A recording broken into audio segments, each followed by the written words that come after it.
Morse. Apparently, Samuel Morse, when he was away, where he was interested in art and he was studying art in UK, and later on he came back to America, and he was at his workplace. He was away from his house, and his wife, when she was delivering her third child, she expired. And unfortunately, the message did not reach him on time. And when he came back home, it was already very late, and a few days had already passed since her funeral. He could not even attend his funeral. So he was basically a painter, but then this incident was the one which motivated him, or he took an oath after this that, I have to come up with something. I have to figure out a way to transmit messages instantly, at least messages of death and life. So this was the beginning of telegraph, and then we have the Morse code. That Morse code gave birth to the coding program, which is now used for all the computer programs, internet, and social networking. So the telegraph is considered as the grandfather of the internet. And this story also reminds all of us that there is a woman behind a man's success. And with this, I would like to pay tribute to Sir Samuel Morse and his invention, without which we would have had our internet and social media platforms today. So with this, I welcome all of you. Warm welcome to all of you for today's session. Dr. Saili, please, can you add a few words? Please unmute yourself. Yeah, am I audible? Yeah, thank you for the kind introduction. Great story, Maitri. Good evening, everyone. I am Dr. Saili, and I welcome you all again to this activity by Win India tonight. I'm glad to be putting in some opening remarks on today's session. We are set out to explore the role of social media in nephrology, that is to say in science. And the three talks that are lined up tonight, the talks and discussions, will take us through this on an individual, societal, and scientific level at large. Social media in nephrology takes the form of digital scientific content in the print or in the audiovisual. It works through things as simple as elementary conversations between individuals, interested individuals, to something as sophisticated as structured interactive programs and courses in formal learning. And through these exhaustive platforms and ventures of FOMED, free accessible medical education, it has become an increasingly fulfilling alternative to traditional learning experience. Social media has engaged the nephrology community for more than a decade. So while our Western counterparts have been at this since longer than us, and they have inspired beginnings and legacies to bank upon, we from India have joined in, and we have put in our significant contributions over the last few years. So this is to say, while we have great beginnings, we have a lot more things to do, and we have a lot more to build upon with respect to authenticity, with respect to scientific interest, and with respect to participation from everyone. So for me, while it began as something to do with my free time, I've come to love this as being a part of the social media community for the last year. And I hope everyone who hears this talk today gets inspired and joins in. So welcome aboard. Let's hear it from the best. Over to Thank you, Dr. Maitri and Dr. Saili. Without further ado, let's move on to the first topic for today's session on becoming a tech savvy in social media. And to chair this session, we have Dr. Manisha Sahai, who is a role model to a lot of young female nephrologists. She's a professor head of nephrology at Osmania Medical College, Osmania General Hospital, Hyderabad. She is our vice president of Win India. And we also have Dr. Manjusha, who is Professor Head of Nephrology at Gandhi Medical College, Gandhi Medical Hospital at Hyderabad. She is our Secretary of Win India. She hosts a lot of ISN Academy webinars, everyday cases in nephrology, and hosts a lot of Twitter spaces discussing relevant nephrology topics from time to time. Joining them both, we have Dr. Garima Agarwal, who is a consultant nephrologist at Manipal Hospital, Bengaluru. She is a prominent member of our social media team of ISN India.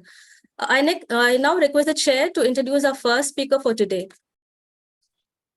So thank you for the kind introduction and excellent initiative from Win India about social media. I feel it's the need of the hour. In fact, I was late to join the bandwagon, and it was Divya who prompted me to at least open become a member of Twitter, and thanks to her I joined Twitter, though I'm not a very prolific person on Twitter, but again, I'm learning from it. I appreciate social media, and I mean, I really find it helpful in day-to-day practice. So I would call Divya the queen of social media, though not to upset anybody else on this platform. You people are dynamic, excellent, and we also learn a lot from you. So Divya is a board member of South Asian Regional Board, which is a subgroup of the International Society of Nephrology. She is ISN education team member. She is executive faculty NSMC program. She is co-lead NEFJC Asia, visual abstract editor and reviewer for ZJASN, AJN, KI reports. She is creator at ISN Education monthly quizzes. She has received several awards. If I keep on reading all her achievements, it would be a lecture in itself. So CJASN, NEFJC Award. Then she has MUHS Staff Society Award, Torrent Young Scholar Award, BN Kurdeshi Award, ISOT Best Paper Award, so on and so forth. She has around 40 publications to her credit, and she is interested in obstetric nephrology, lupus nephritis, transplant, and TMA. She currently holds the post of Associate Professor of Nephrology in KM Hospital. She is at Mumbai, and she is also a gold medalist in nephrology. So over to you, Divya. And I think you will set the stage on fire. And you are a correct person to lead the social media program. And I'm very excited to hear you and the other speakers as well. And I'm thankful for the star-studded audience we have. We have Dr. Sunil Shroff. We have Dr. Muthu Jayaraman. We have Dr. Urmila Anand with us. We have a host of other members. Mrs. Vasundhara is there. And you have people who I keep on seeing on social media, though I have not interacted with many of them, but it's really exciting to have all of you here. Over to you, Dr. Divya, for your talk. Thank you so much. Thank you, Manisha ma'am. You told that I inspired you to join Twitter, but I'll tell you that Twitter is a better place since you have joined in, because you are an inspiration and a role model for all of us. And a big thank you also to Manjusha ma'am, who actually gave the idea of this webinar. She was the mastermind behind this. So I'm really happy to be here. Thank you so much. I'll share my screen if this is visible. So is my screen visible? It should be in the presentation mode now. Yeah, slideshow. Yeah. So in next maybe 20 or 25 minutes, what I'll take you through is like a practical step-by-step guide to become a social media savvy nephrologist. My idea of putting behind this talk was to, it was actually to target newbies who are little maybe intimidated or scared, or they have doubts in their mind that what it is about, how much time it will take, and whether it is useful or not. So it's mainly targeting them, but I hope others can also gain something through it, and we'll definitely have some discussion after the talk. So in next 25 minutes, my intention is to cover why we should become social media savvy, what is the need of it, what are the different platforms which are available today in 2022, and what is the step-by-step action plan to finally get to being a social media savvy nephrologist in India and abroad, and also what are some cautions which are very important, which we should not be forgetting while using social media, especially being a medical healthcare professional. So a very simple answer to why social media is that it is the key to professional growth in this year 2022. As you will understand, is that social media is now no longer only limited to personal chit-chatting or sharing personal experiences, but it is very closely knit to professional growth also. So as you will also appreciate that this is data from 2021, where you will see that approximately 4.1 billion people have used social media or internet in that year, which accounts to almost 53.6%, almost half of the world's population. And India is definitely not behind. We are actually leading users of internet. Maybe it is because of free internet available, or maybe we are more social people than others, but Indians do lead in internet use with 680 million users in India only.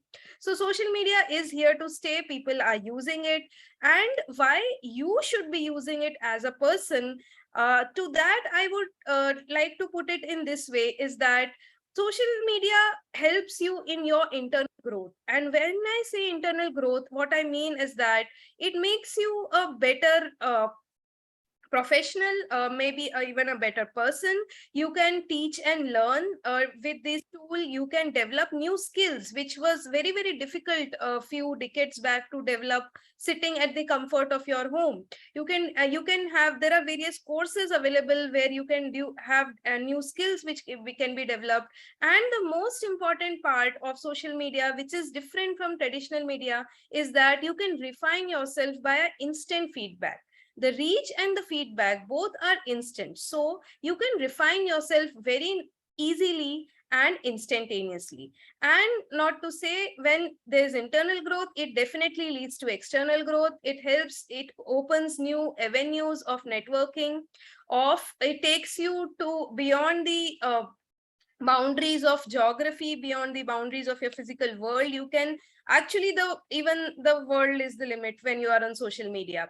So a very simple answer to why you should become a social media savvy nephrologist is that it helps you in your internal and external growth.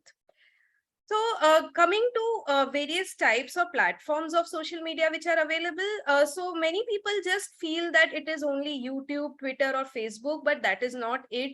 There is one type of social media platform available for every need. As you will see here, there are platforms which will help you in collaboration. There are video sharing platforms, microblogging sites, blogging sites. There are even social review sites and discussion sites. So you should be aware of most of these platforms, and you should know when to use which we'll also be discussing further in the talk. That was a general thing of what social media is available across the board. But when we talk about online resources in nephrology, for the sake of understanding, I have divided into these 4 major categories. Please note that this is not a watertight classification.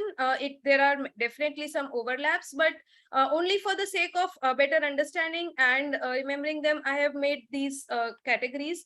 So first, when we talk of online resources in nephrology, first are the monologues, which are mostly didactic. There is some discussion, but the discussion is limited. So these are blogs, websites, videos, tutorials, and webinars, the one which we are having right now. Then there are very, very effective very, very effective channels which have dialogues. They are no longer didactic, where everyone can share equal voice. There is no hierarchy. These are mostly tweet chats or discussion forums. Discussion forums can be online on various platforms like WhatsApp groups, or like I have given this example of ASN communities. So everyone can share their own experiences and their voices on discussion forums and have dialogues. Then we come to some very interesting feature of social media, which are self-evaluation platforms. Like, we have come up with these ISN quizzes. I'm sure some of you must be aware of these. These are monthly quizzes where you can just test your knowledge. You can be anonymous. You can also share your results with everyone. So these are a short things where you can just devote some 10 minutes and have a self-evaluation of a topic. NEFSAP is another very interesting thing. It's a paid thing, but it's from American Society of Nephrology, where they do give you a little bit of teaching and training initially, and then you can evaluate yourself on social media. And then comes the most important and the most useful resource which social media offers in 2022, which are the structured mentorship programs. And the example I have quoted here are few, but there are many others also available. These are the most important ones when we are talking about nephrology, like NSMC, GLOMCON, and NEFSIM. The beauty of these mentorship program is that they are time-bound, structured programs which are dedicated to make you into a better social media a personnel, a better physician. And also the connectivity, the networking happens across the board, across the global platform. So these are the 4 resources when you're looking out in nephrology available in social media. Now coming to a step-by-step guide, how to become social media savvy. So first step I would say is to choose your platform. How you choose it, you should choose something which suits you best and your audience best. So what I like this infographic, which is also because I like tacos. But apart from that, it shows the type of platform you use also shows what kind of a person you are. You will be most comfortable in using a platform which aligns with your personality. Like for example, someone who has a taco in his hand might like to say that they like taco. If they only restrict to that, they are the Facebook kind of a person. People who are more into formal platforms might like to put it on LinkedIn, saying that my skills include taco eating. People who are pictorial people or graphic people who are interested in photography might like to take a photograph and put it on Instagram. People who are more of skill or a video based kinesthetic people, they might go to YouTube to create a video of themselves eating taco. So this is how each social media platform is differently tailored to suit each one's need. And this is very important to remember, because you might start with lots of programs, but it's better if you tailor those and master those one by one, so which is aligning your personality and the need of your audience. So that was a general thing. When we talk only about nephrology, we all know that there are these 4 kinds of learning. First is the visual learning. So if you are a visual learner, in nephrology, you would appreciate the use of video-based learning platforms. There are lots and lots of them available now. I am specifically a big fan of these chalk and talk style videos, which are there on Vimeo and YouTube. Also, there are lots of infographics, visual abstracts, which we are creating as a part of social media content creation. So these are very appealing to learners who are visual based.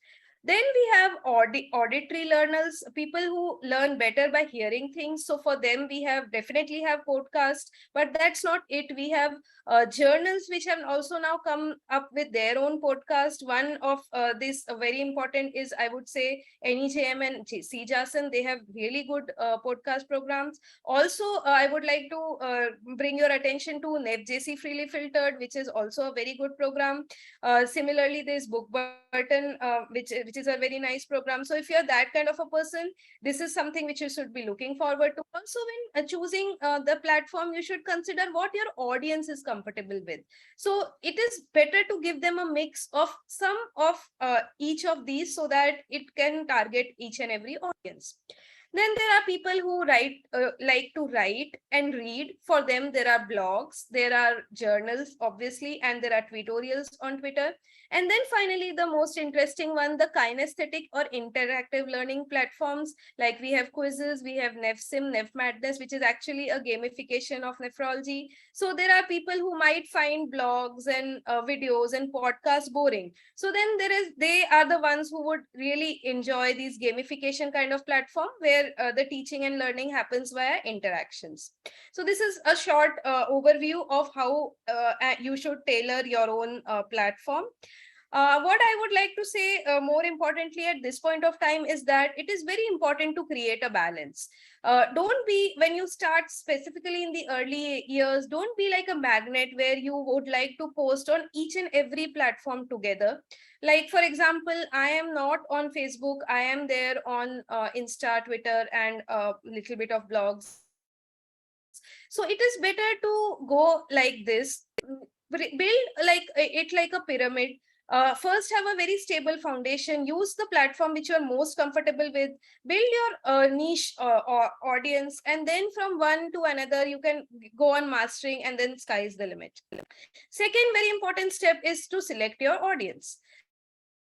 So it is very important to have at the back of the mind which audience you are targeting your post to. For example, if I am targeting to a group of nephrologists versus a group of medical students vis-a-vis a patient group, my content should be tailored accordingly. It is also important because if it is not done in this way, the content can also be misunderstood or misused sometimes. So always, whenever you're creating some content, tailor according to your target audience.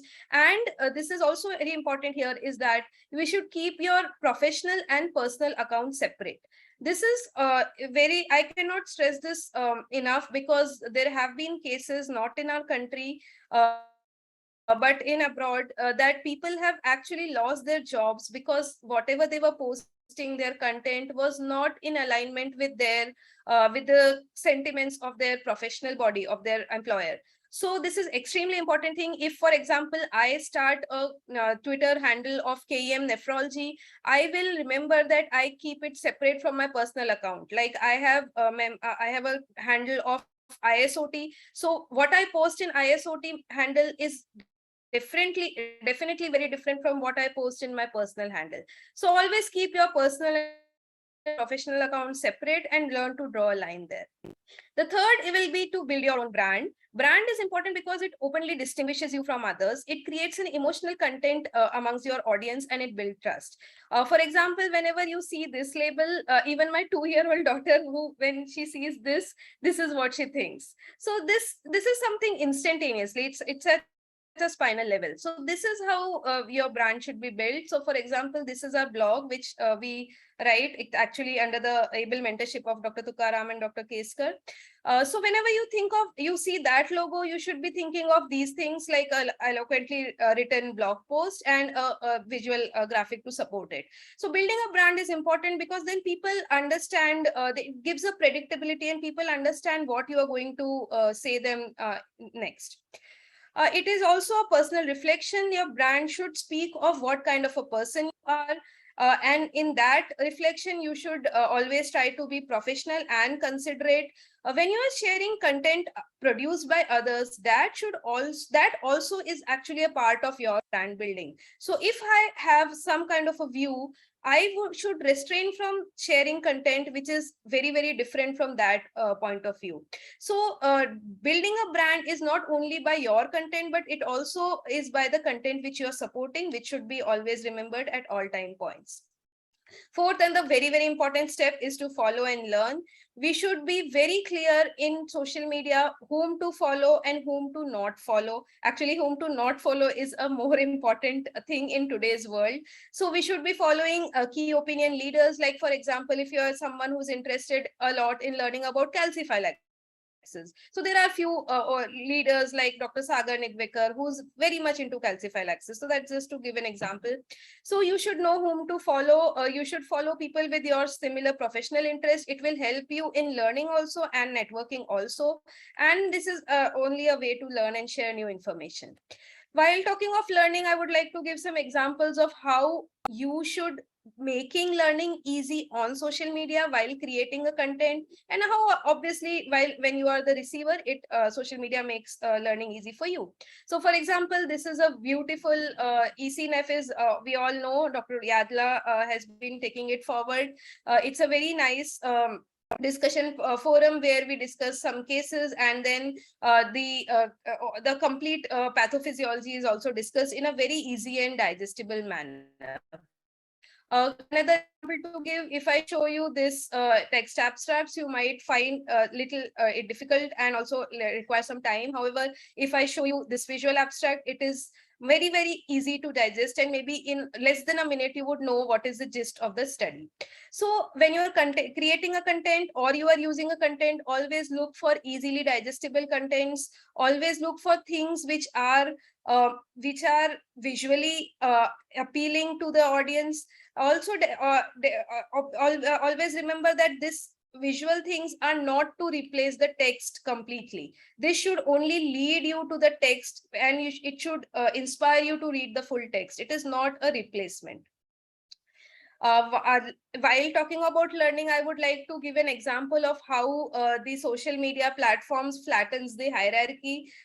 These all, I know many of them I have even not met actually physically, but I have interacted with all of these on various time points. So make a use of this. use this flattening of hierarchy to your advantage. Try to reach out to the global leaders in your field, and you will have the answers at your fingertips. Talking about answers, when you are looking for a specific question, having a focused academic search using social media on Facebook, on Twitter, and on other platforms is very, very helpful.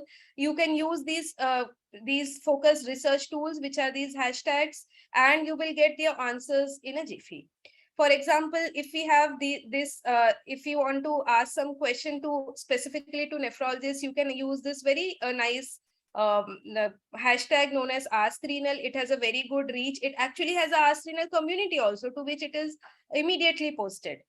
Also, when you are talking about learning, sometimes the learning happens with opinions. You want to know what is the opinion of others. For that, you can do polls, you can ask online for advice, and this will improve your perspective about things. In nephrology, it's not always black and white. There are lots of shades of gray, and it's always interesting to know what others are feeling, and polls are the best way to know that. While doing research and survey, social media can help you. You can directly post your surveys on social media, or you can send a call for research participants to become a part of your survey. Talking about research, also it is a very good networking tool, and I would admit that since the time I have started using social media, I have at least 4 to 5 publications with people, co-authors whom I have never met in real life. And this was completely not possible without effective use of social media. So social media definitely increases your reach, increases your network, and helps you in your research activities also.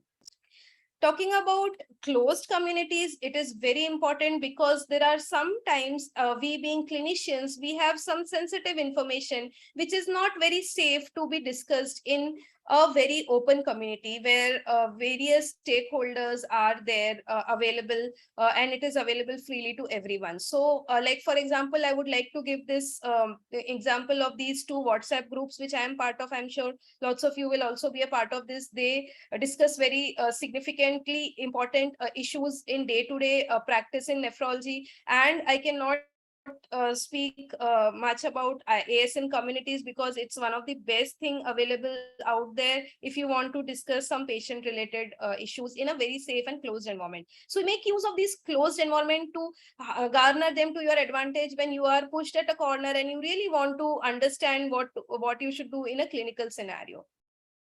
Coming to our step 5, which is create original content. Once you have learned from contents created from others, you should be ready to create your own content, which is the most exciting part of social media. Always post very relevant and engaging content. When you are posting any media like photos, algorithms, videos, make sure that it has to be crisp and clear. It has to be high quality. Otherwise, your audience will get disappointed and they might not come back to you again. Always and always cite original resources. People have burned their fingers by posting things which were not their own, and so whatever you post on social media is available for eternity. So sometimes someone will pick you and will might point it that it is not your original thing. So always cite original resources, give attribution where it is due, use hashtags very appropriately, and protect patients' confidentiality, which we'll come to in a minute. So this is an example of one of the things which it is only to cite an example, not to criticize, but this was one of the photo which was tweeted about the conference, which could have been better tweeted in this way. So whenever you are tweeting stuff from someone else, you should always write about what it is, who has done it, where it has done it, and also you can give a little bit of flavor of your opinion or your view on that. So this is one way where you can increase your reach from social media. Now, don't be like this person. This is a very famous urologist. I don't know if some of you might be following him. I was following him for some time till he posted this. So he did a Scopy, and he found lots and lots of stones. He has very nicely he has covered up the patient identity, but this is not in good taste for two reasons. One is that it's not good for any patient or any caregiver who have ever cared for anyone with stone disease. And also, if there is a timeline, if for example he has done this procedure in this week and he posts this on a weekend, then the patient who's there can also identify himself or herself even when the name is not there. So avoid posting stuff like this. Don't be like this person. And then within no time you can see that it can be there are lots of people who are using this. These were the replies which were there. They're using it as a mode of entertainment, which is not actually in good taste. Specifically, when the patient community or the caregiver community sees this, this is not in good taste, and this is something we should always be avoiding. Always protect patient identity, even when you are sharing in a closed circuit like WhatsApp, when you are sharing in a WhatsApp group, because you never know. Like I said, it remains there for eternity and it can go out in what way you are not aware. So always protect patient identity whenever you're sharing in any of the social media platforms. Coming to networking, which is the most important part while helping in your external growth, always to develop your good network, be as active online as possible, take part in online chats, engage online on a consistent basis. And also, this is an opportunity which you should take to learn and share new opportunities with others, with your peers. I would like to give this example of a nice community we have in at ISN and also at NSMC, which is a very inclusive and a very good community to be in, and everyone should be joining NSMC and these communities. Last but not the least, it is scholarship. You can use social media to your advantage by creating a social media scholarship portfolio. You can quantify and describe whatever content you have created, and then you can present it after critically appraising it and publish it also. This is an example of a paper which we had written under the able guidance of Urmila madam, where we have looked at what all responses we have got on social media during the coverage of WCN 2019. This was very well received and it was published in KI reports. While you are creating content on social media, you can also do some back end calculations, and you can understand what are the leads, what are the traffic, and what are the responses your content is getting. Like this is from a blog post. Whenever you own a WordPress blog segment, you always get some activity markers where you can, for example, you can just type here which blog you want to look at, and it will give you the complete traffic which has happened. It will tell you the number of people who visited for the first time, people who have directly come to your blog, people who have come to your blog from somewhere else, people who have seen and immediately exited. It tells you that also. This is very important because it will help, it will give you a feedback, it will refine your content, and it can also serve as some sort of a metric which you can later analyze and publish. For example, when we create ISN quizzes, I come to know, like for example, 400 people have taken the quiz. I come to know exactly how much time each of them have put on which question, what they have answered correctly, what they have answered wrong. So I know how to make my quizzes better the next time. And also, obviously, the data is ready to get published now. This is the bottom line of everything. Always too much of anything is bad. Always and always restrain balance and limit the use of social media to certain times of day. Take breaks at equal time intervals from social media. It is recommended. It was actually a study done on by a mental health group, and it was recommended. This was their recommendation, is that you should take at least 1 weekend complete time out from social media every month for remaining sane. And the basic logic is that we should not, this is at the end of the day, it is all a virtual world. And to connect in virtual world, you cannot pour from an empty cup. You should actually connect with yourself first, with your family, and then you can go ahead and connecting with others. So take a break, if not possible like this, maybe sometime every day, but time out is very important while using social media.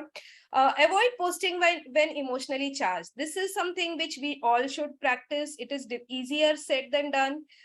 We should all avoid being a troll. A troll is someone who intentionally tries to instigate conflict or arguments online. Do not be one. I'm sure none of them will be a troll anytime. But even if you're getting trolled, understand, realize that you are getting told, immediately either delete, or there are various steps of blocking someone. You can either just unfollow, you can mute, or you can completely block someone. So realize when you are being trolled and move away from it as fast as possible. Do not post any identifiable patient information. This is just a recap to just tell you in a nutshell what you should not be doing on social media. Avoid posting any doubtful or misleading information. If you are not sure, tell you are not sure. Don't put it as evidence. Avoid any inflammatory language, and definitely avoid trolls. This is something which I find very, very useful, and I actually use it in my day-to-day posting. I ask these 5 questions before posting anything. Is it true? Is it honest? Is it inspiring? Is it necessary? This is also very important. Sometimes we just keep on posting things which might not be necessary, and it is kind. If answer to any of these questions is no, then you should probably not post that. You're better without posting that stuff on social media. Do have separate professional personal accounts. Actively counter false information whenever you see information. Like, for example, we'll be discussing in talks later about patients. You will see lots of misinformation being spreading on social media. To actively, you should counter them, and if possible, do get trained in appropriate use of social media by utilizing those structured mentorship program which we have discussed. This is the last thing I would like to tell, that at the end of the day, this is a virtual world, and it should not be a be all and do all of your life. Always remember, this is one of my close patient, Dr. Vasundhara madam will recognize him. Your patients and your family, and that's actually my daughter. So your patients and your family and the work you're doing in a real life should be the real focus. Social media can be a very nice supportive tool, additive tool. It should not be the end of your life. It should not be the only thing which you are doing. So always keep the focus on things which matter most. This is just to summarize the 8 steps which we have already seen. So to end, social media is just a tool. How you use it is up to you. For example, if you have a hammer, you can create something very beautiful by putting a nail in the correct place, or you can just hurt yourself by putting it on your finger, or you can, or all the more worse, you can harm someone else. This is exactly how social media can be used to benefit yourself, to harm yourself, or to harm others. Thank you so much for your patient listening. I hope to see all of you doing very well on social media. Thank you. Thank you, Divya. That was an excellent talk. In fact, very inspiring. I'm sure a lot of the young nephrologists who have joined the session would have got inspired, but at the same time, as to how to balance the social media usage is of crucial importance to us. But at the outset, Divya, I would like to ask you, because one of the most common platforms that is used in social media is YouTube. The Twitter is like, I mean, some third or fourth from the bottom. But from the medical community, I think as far as at least the focus, the groups are concerned, we use Twitter more often. So how do you think a beginner should be able to use social media in a more appropriate way? Okay, do's and don'ts are there, which is more appropriate for them. And, you know, it should be equally educative to them. At the same time, no nonsense. I mean, this is extremely important. When you're on social media, you should think twice or thrice before you do any post or before you upload any video. All these things are very important. So for a naive, because many of the young nephrologists, few of them are active on various media, FB and all this, but many of them, I'm sure many of them are not active. But social media definitely is a good learning tool for every one of us. In fact, I can share my personal experience, as you have mentioned me. Thanks for mentioning me. There's lots of learning. In fact, I've just started being active on social media only from the 2021 March, but there is an intense and impressive learning that I can vouch. on social media. Of course, you need to have the background knowledge before taking up that points and all these things. So my question to you is, how should a beginner go with the social media learning platform in a more sustainable manner? That's important, because getting out in the middle because of some of the issues should not be the one which should come in their path. So sustainable use of a social media is one crucial one for a healthy society. Over to you, Divya. Yes, ma'am. Thank you so much for actually that comment. I completely agree with your sentiment that someone who starts new can get lost. It is like it can actually become overwhelming. It was overwhelming for me when I began. So my suggestion would be is to start slow. Choose one platform, for example, or one or two, maybe you can choose Twitter and YouTube, because most of the nephrology education is now happening there in 2022. So initially try to limit your use. First of all, when you're using it for the first time, it can be that you can even get addicted to it. They have a known addictive potential. So limit your use for some hours in a day.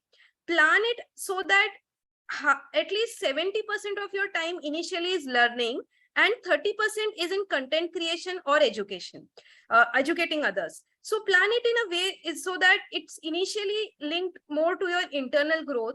And then once you are little bit pro in using, doing the basic stuff, then you can move more towards content creation.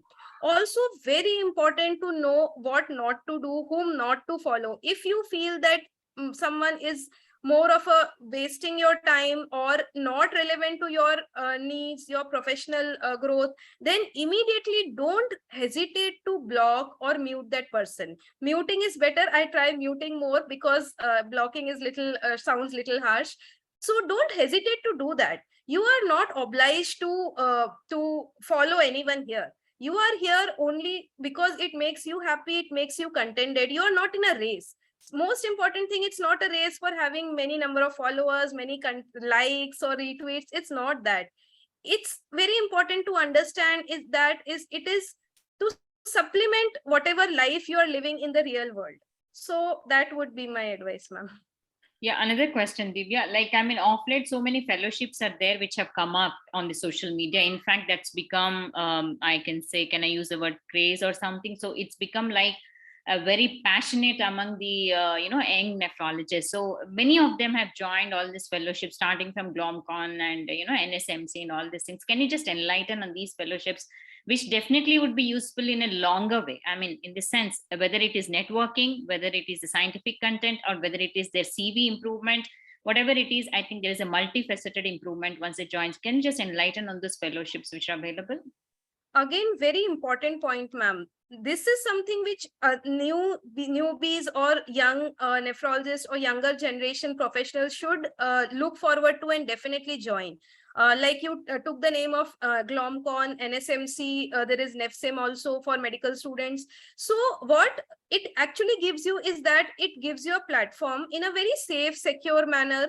It trains you bit by bit, pieces by pieces. For example, in NSMC, we have various rotations. In one rotation, you learn how to do tutorials. Then in one rotation, you learn how to do NefJC charts. Then you learn how to make visual infographics or visual abstracts. So it's like a hand holding. Someone is there to hold your hand and take you through the journey of becoming a social media pro person and also becoming a better nephrologist in the process. Definitely adds up to your CV. It opens a lot more world of opportunities. Like Dr. Sylvie is here.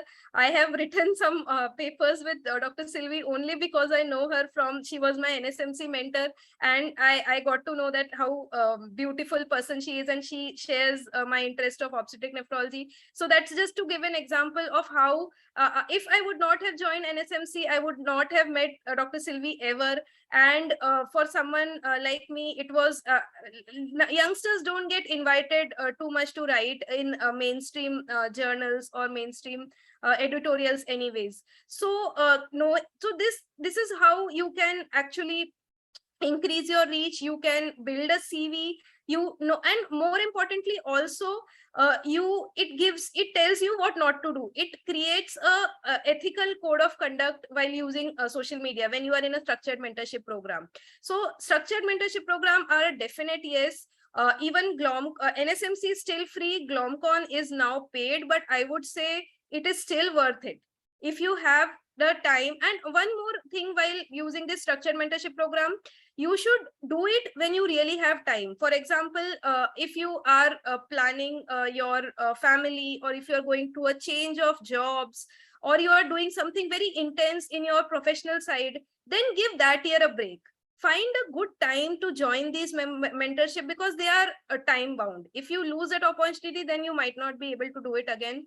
So find a good time, join these mentorship programs, and take full benefit of them.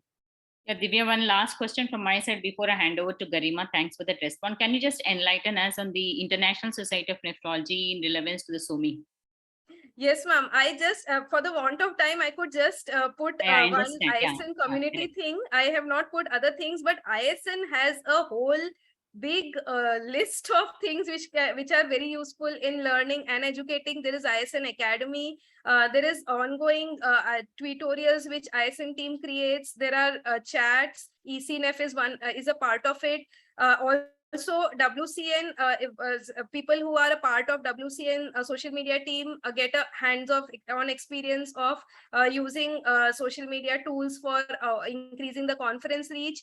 Also, ISN has some very beautiful programs, like I'm part of Emerging Leader program. People can apply for that.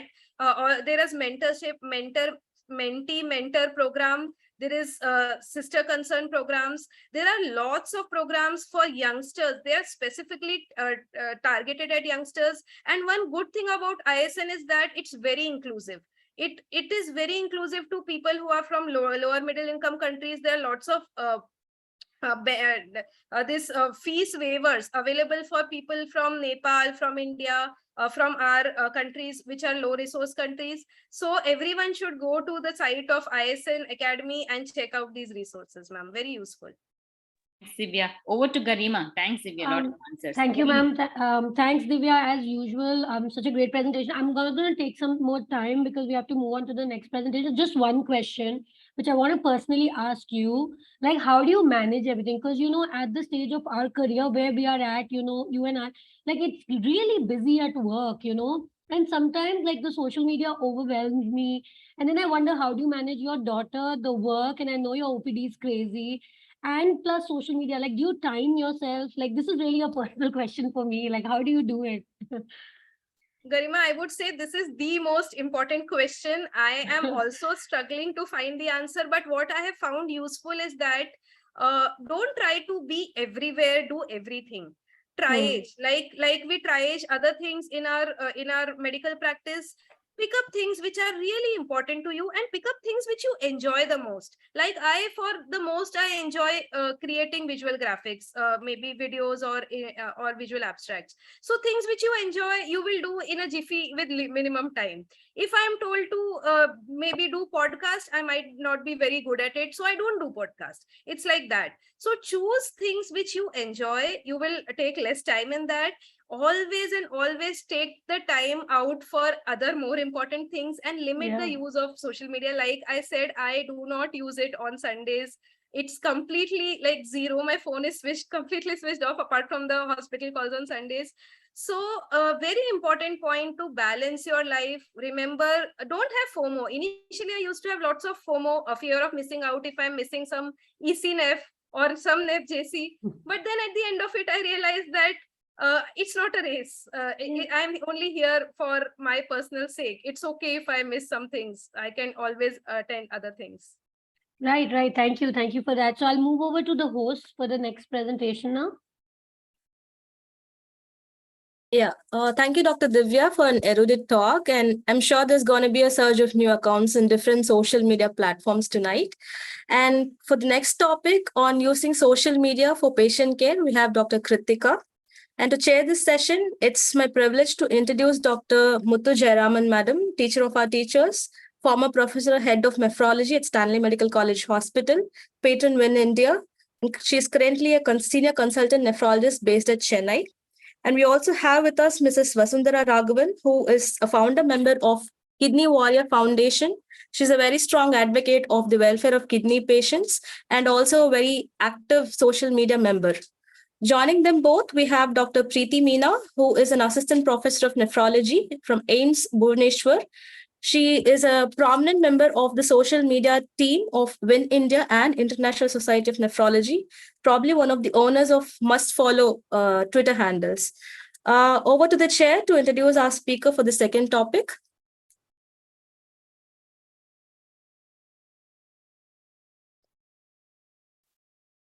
Preeti, can you just introduce Dr. Kritika? Preeti? Oh, yeah. Thank you for the invitation as a panelist. I would like to invite Dr. Kritika to present role of social media in patient education. Please, Dr. Kritika, the floor is all yours. Thank you, Preeti. First of all, I'd like to thank Win India for giving me the opportunity to talk today. And secondly, I want to congratulate Divya on that excellent talk. She was my mentor when I first joined social media in 2019. So she's been a guide to me since then. So my talk is pretty simple. I'll be talking about the role of social media in patient education. So what is patient education? The global prevalence of CKD is about 10%, affecting over 850 million people worldwide. Due to this high burden and disparities in care, it brings burden to persons affected, caregivers, family, and community. So this brings us to the term health literacy. This is the degree to which persons have or equitably enable individuals to have the ability to find, understand, and use information and services to make an informed health-related decision and action. This is basically an interaction between healthcare workers, policymakers, and those with kidney disease. So the access to internet technology provides opportunities to improve awareness and patient education. So what is social media? They're basically internet tools that allow individuals in community to gather, to communicate, and to share information. So a survey done in 2015 in the USA showed that 62% of the adults in the US use social media. So it helps to create a forum for patient participation that extends beyond the reach of the hospital or the local clinic, and it is accessible, inexpensive, and easy to use. So social media is divided into two categories. One is the online social networks, such as Facebook, Twitter, Instagram, and YouTube. So it helps physicians and healthcare organizations to communicate with patients. It also helps educate and in decision-making to share opinions and experiences amongst patients. Virtual healthcare communities are those platforms such as Ask a Doctor and Quora. They're basically platforms which allow online interactions around specific healthcare topics. They have discussion boards and forums where patients can initiate threads, conversations, post comments, and their thoughts. So the commonly used platforms are Twitter, Facebook, Instagram, YouTube, WhatsApp, podcasts, blog posts, and TikTok, although TikTok is banned in India. So why social media for patients? So social media helps patients gain knowledge on their diseases, express their thoughts and feelings, share their experience about the disease and its treatment. It helps finding answers. It helps patients to communicate with doctors and healthcare workers, and it helps them check their progress and goals. But most importantly, it helps patients tell their stories, exchange ideas and feelings, so that they themselves create a real community. So social media usage. So studies have found that different age groups and income groups, different genders use social media differently. Koda et al. Found that women use social media to look for information relating to symptoms, treatments, medication, whereas men look out for supplements, healthcare providers, and physicians. Social media content. It is created by a network of educators who explain concepts, who answer questions, and they create lasting content in a variety of formats. Others serve as curators, that is, they organize the content and they direct people to the right answers. In a systematic review, it was found that social media use was found to be associated with improved knowledge, attitudes, and skills. It also promoted collaboration, feedback, and professional development. So the first social media platform that I'm talking about is Twitter. Twitter is a microblogging digital platform. You can post text content less than 280 characters. You can use text and multimedia to deliver information. You can post information in the form of tweets, tweetorials, chats, and spaces discussion. It is a two-way communication and it happens in real time. So these are the components of a tweet. So this is an example of a tweet. You can see the name and the handle of the person that's posted it. So hashtags are used to categorize the tweets into a particular category so that they can be accessed whenever you use this particular hashtag.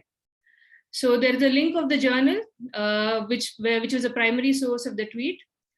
You can also use polls to see the response of the audience or opinions of the audience. There are various functions such as reply to the tweet. You can retweet it.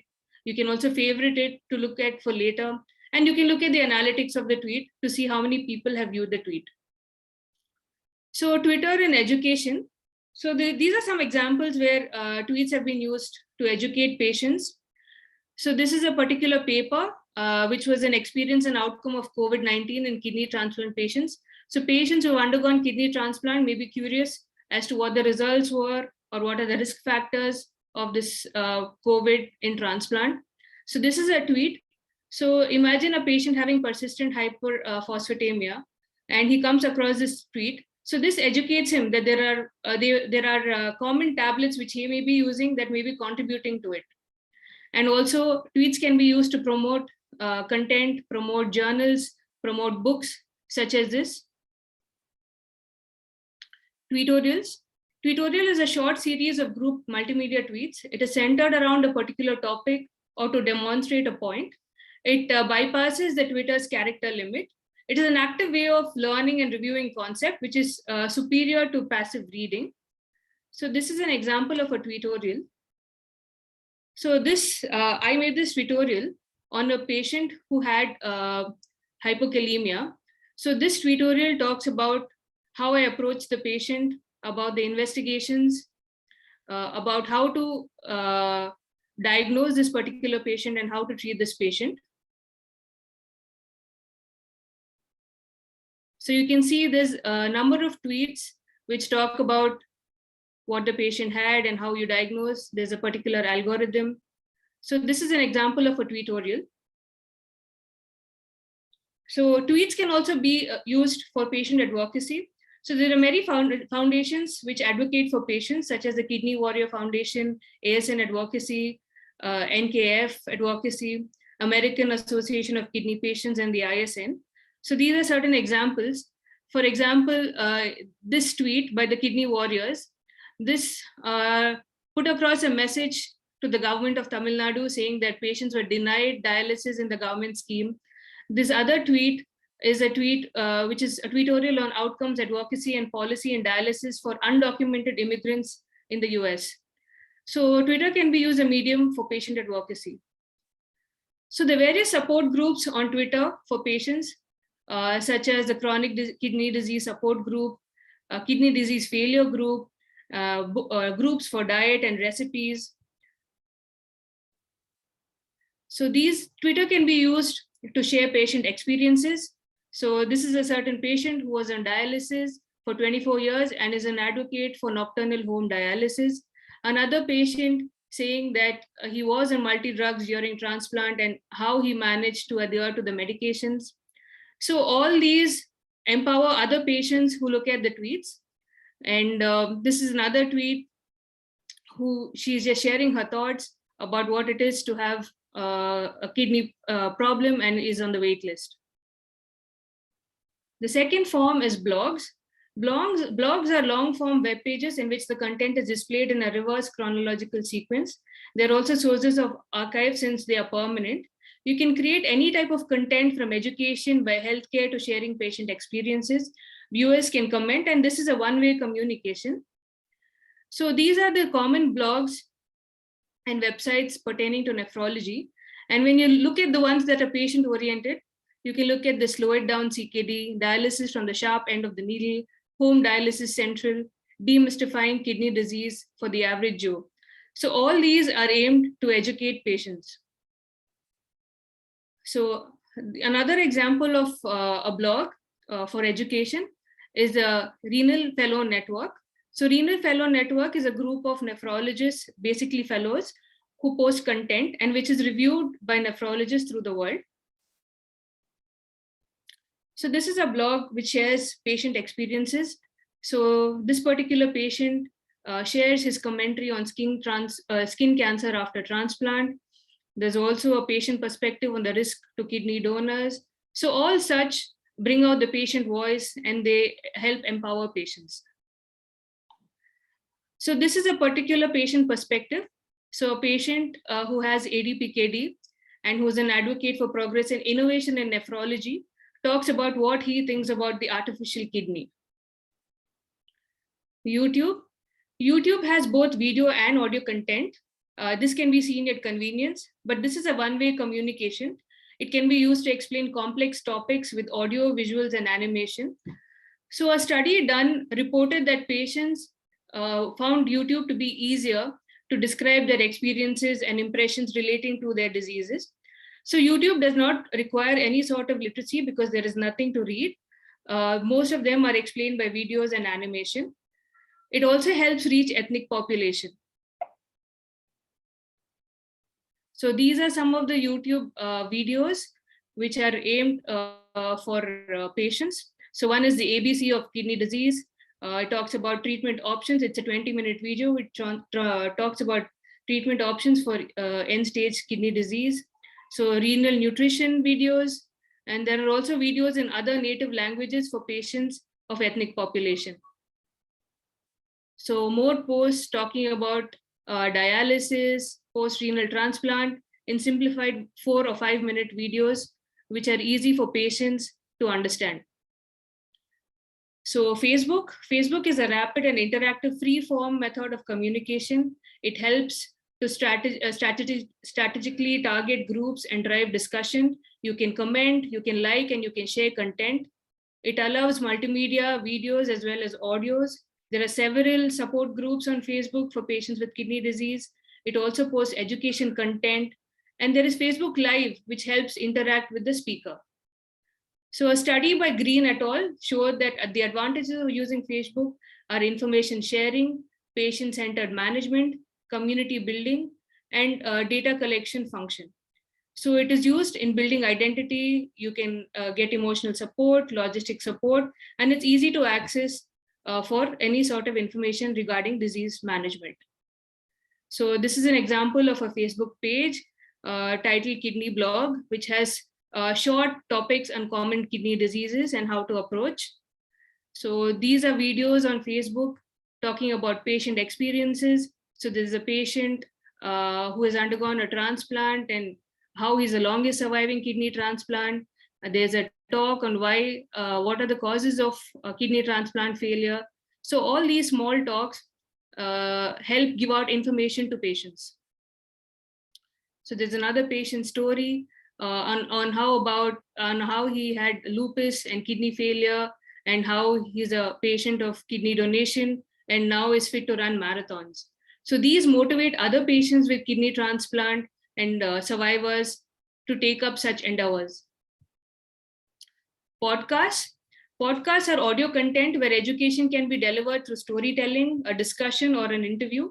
They target a specialized audience. They're flexible, they're versatile. Some of the examples are Curbsiders, Freely Filtered, Channel You Enthusiasm, NKF, and CJSON. So some of the patient education podcasts are mostly stories of patients about their experiences and their journey. So these are some of the lists. Then coming to Instagram. Instagram is a photo and video sharing network. It can help talk about patient success stories, introduce new doctors, promote events, contributions, fundraising. You can ask questions, and you can also educate patients about procedures and treatments. So this is one of the Instagram posts by Selena Gomez, who has undergone transplant twice. She is a celebrity. So she talks about her journey, her experience, and how she advocates for patients with transplant. So comparing different social media platforms, Facebook is the most commonly and frequently used social media platform by most of the kidney patients and patient groups. It can be widely used for entertaining and it can dilute the professional utility, but it is a user-friendly platform which can be used for advocacy and it can enable a wide reach of audience. Instagram is basically for photos and videos, not frequently used by healthcare workers. Twitter is usually used by physician specialists and scientists, less frequently by patients and care partners, but it is now increasing in popularity and can be used for illustrative and education purposes. YouTube is a video predominating platform. It is less effective with non-video based formats, but it has a very huge target audience. And LinkedIn is basically used for professional purposes, including the industry. It is designed for employment and job seeking and networking, not much for patient advocacy. So the benefits of social media usage, it can help patients keep up their appointments, reservations, and reminders. It can help them retrieve their diagnostic results. It can help give out prescription notifications, especially in the elderly who tend to forget. It can provide health information and education to patients. It can answer general questions. It can help disseminate and support and inform, and it can also promote patient advocacy. It can help patient engagement as active participants in their health, leading to a more educated consumer base. It can also help improve participation, autonomy, motivation, perceived self-efficacy, and trust for patients. So the disadvantages of using social media for patients, one is the accessibility, connectivity, and adaptability.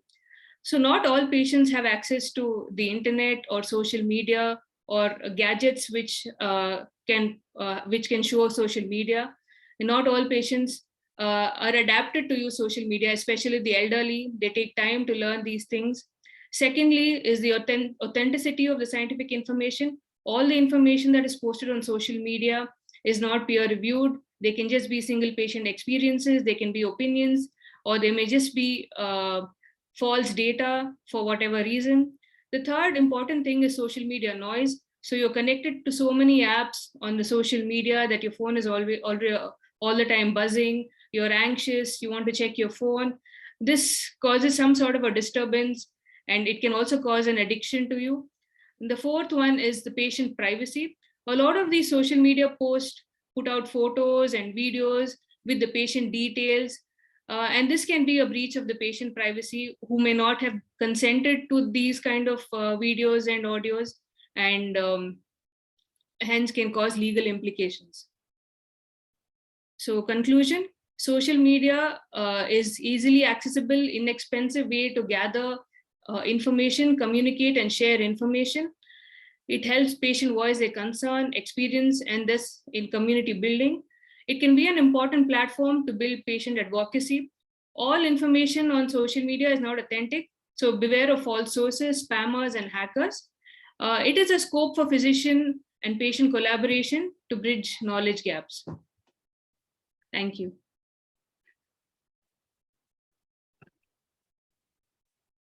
Thank you, Dr. Kritika. That was an excellent presentation. As you have mentioned, that social media has got indispensable role in our lives and our patients' life also. So I would like to invite other members of the panel to ask any questions if they have any. Thank you, Dr. Kritika, for that excellent talk. It's very clear. And also thank Dr. Teacher Divya, who taught us the ABC of the social media. But I want to know one thing. Is there any peer check on the content of various posts in the various social media? Because you get all kind of things, but particularly in WhatsApp and other things, telling the people to eat this, don't eat that, don't go to the doctor, and all Ayurvedic medicines, etc.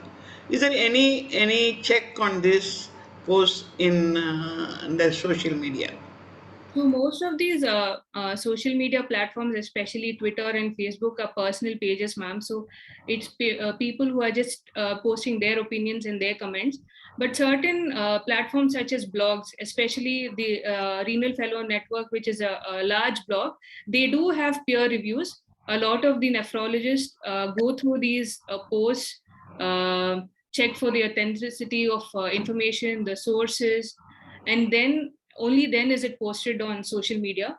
Also now most of the educational tweets have the link of their source, like the journal link or the attributions from where it was taken. So No, I'm not meaning that for the nephrologists and those things, but for the patients, in general, patients advocacy, when yes, they post so many things it for the is patients, difficult to filter is, out such is posts. it filtered out?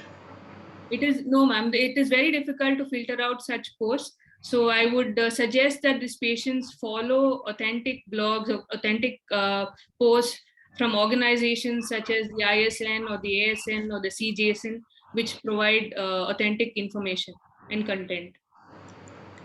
Thank you. Very nice talk.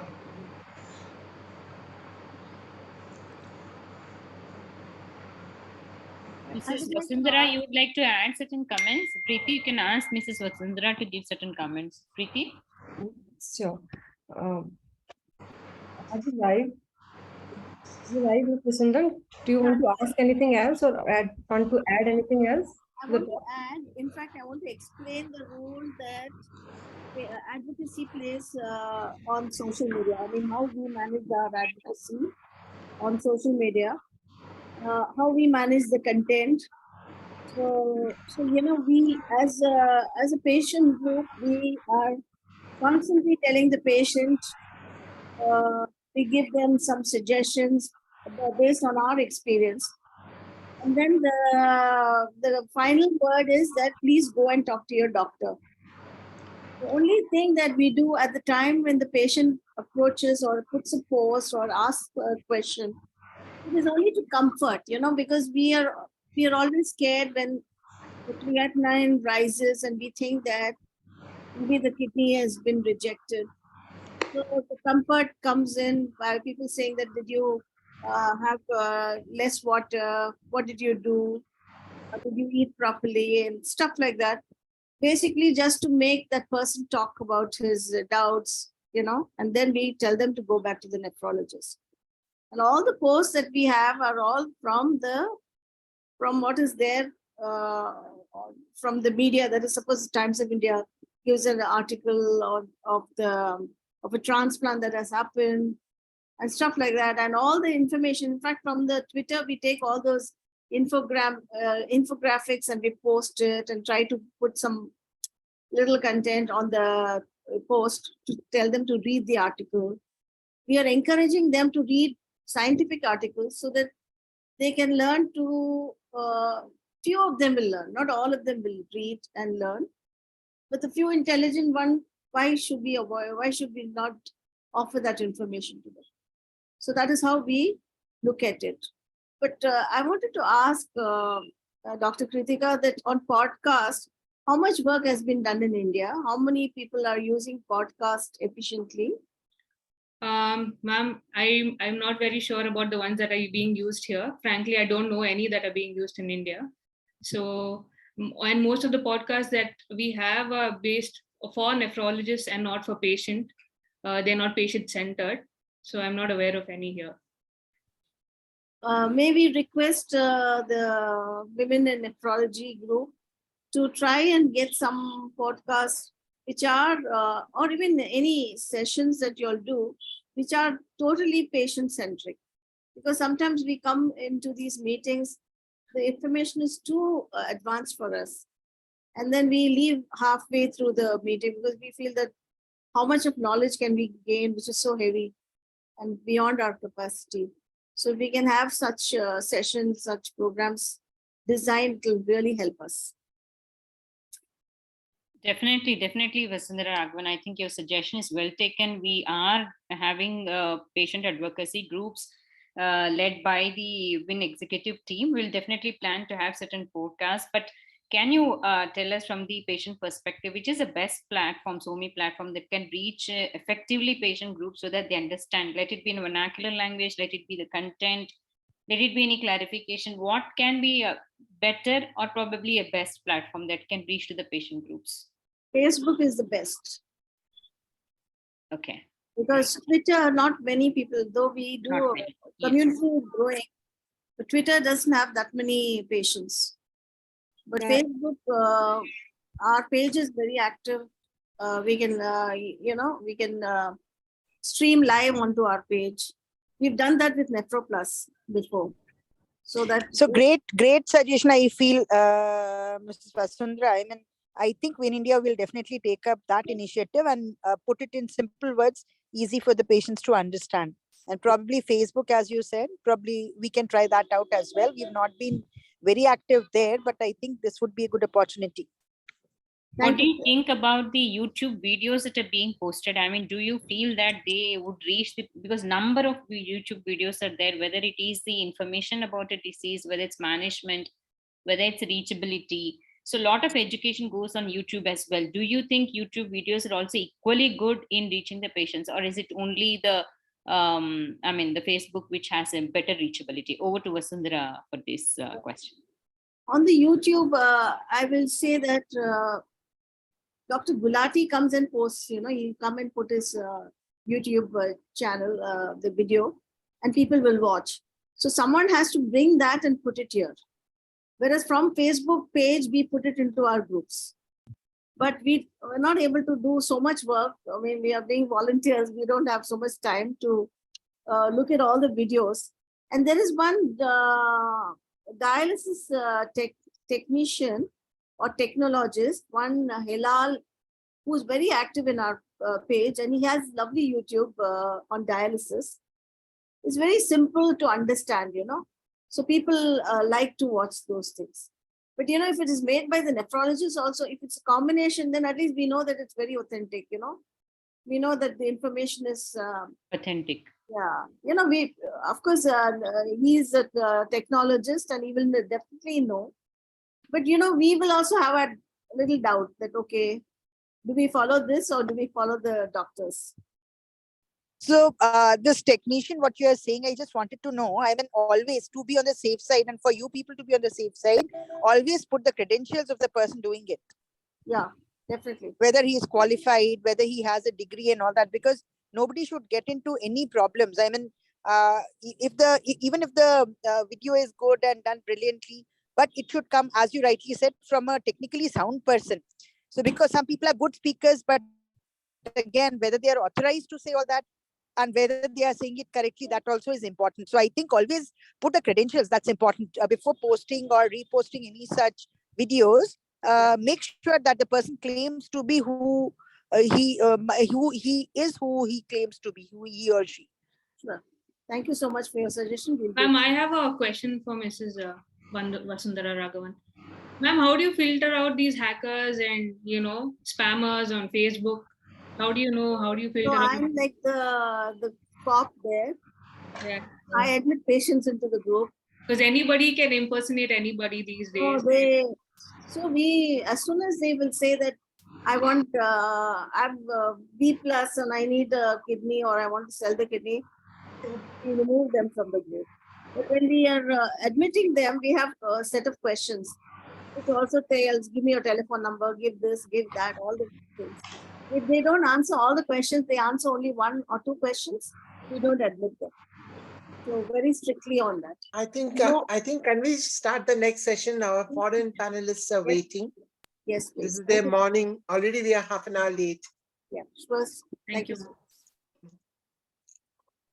Thank you, Dr. Kritika, for throwing light on how to use social media for patients' education. I now request my friend, Dr. Shreyashi Bose, to take the session forward. Over to Dr. Shreyashi. Hello, good evening, everybody. After these two excellent talks, now it's time to move on to the next exciting segment of this webinar. So we have next, we have the panel discussion, which is on a very pertinent topic, that is the use of social media in organ transplantation. And the panelists for this segment are as follows. We have Dr. Urmila Anand. Ma'am is a very eminent personality on social media.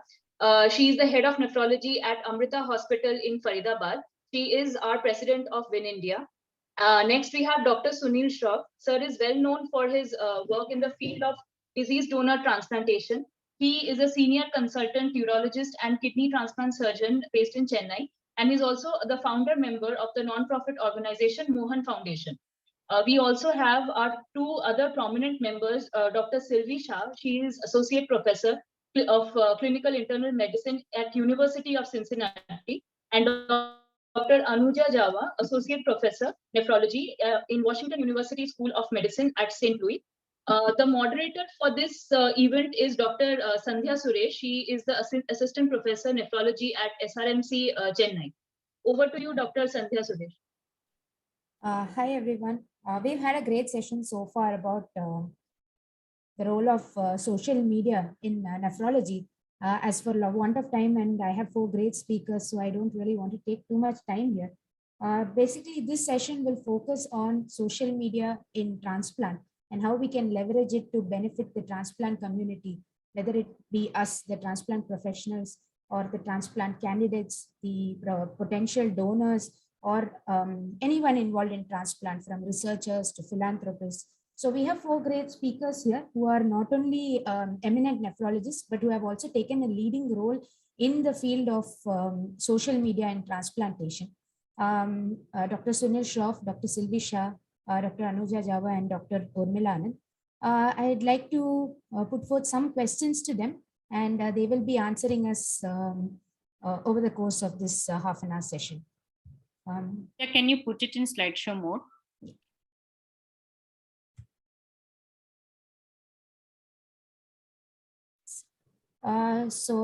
It gives me a lot of pleasure to ask this question to Dr. Shroff because he's a founder of the Mohan Foundation.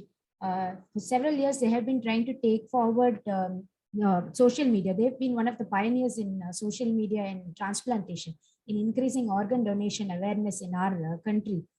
Sir, what are your thoughts about the role of social media and organ donation awareness? Whom are we targeting, and what do we hope to achieve?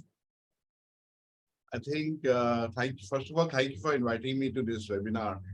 And I wish to congratulate the nephrologists for taking, raising the bar of how on social media.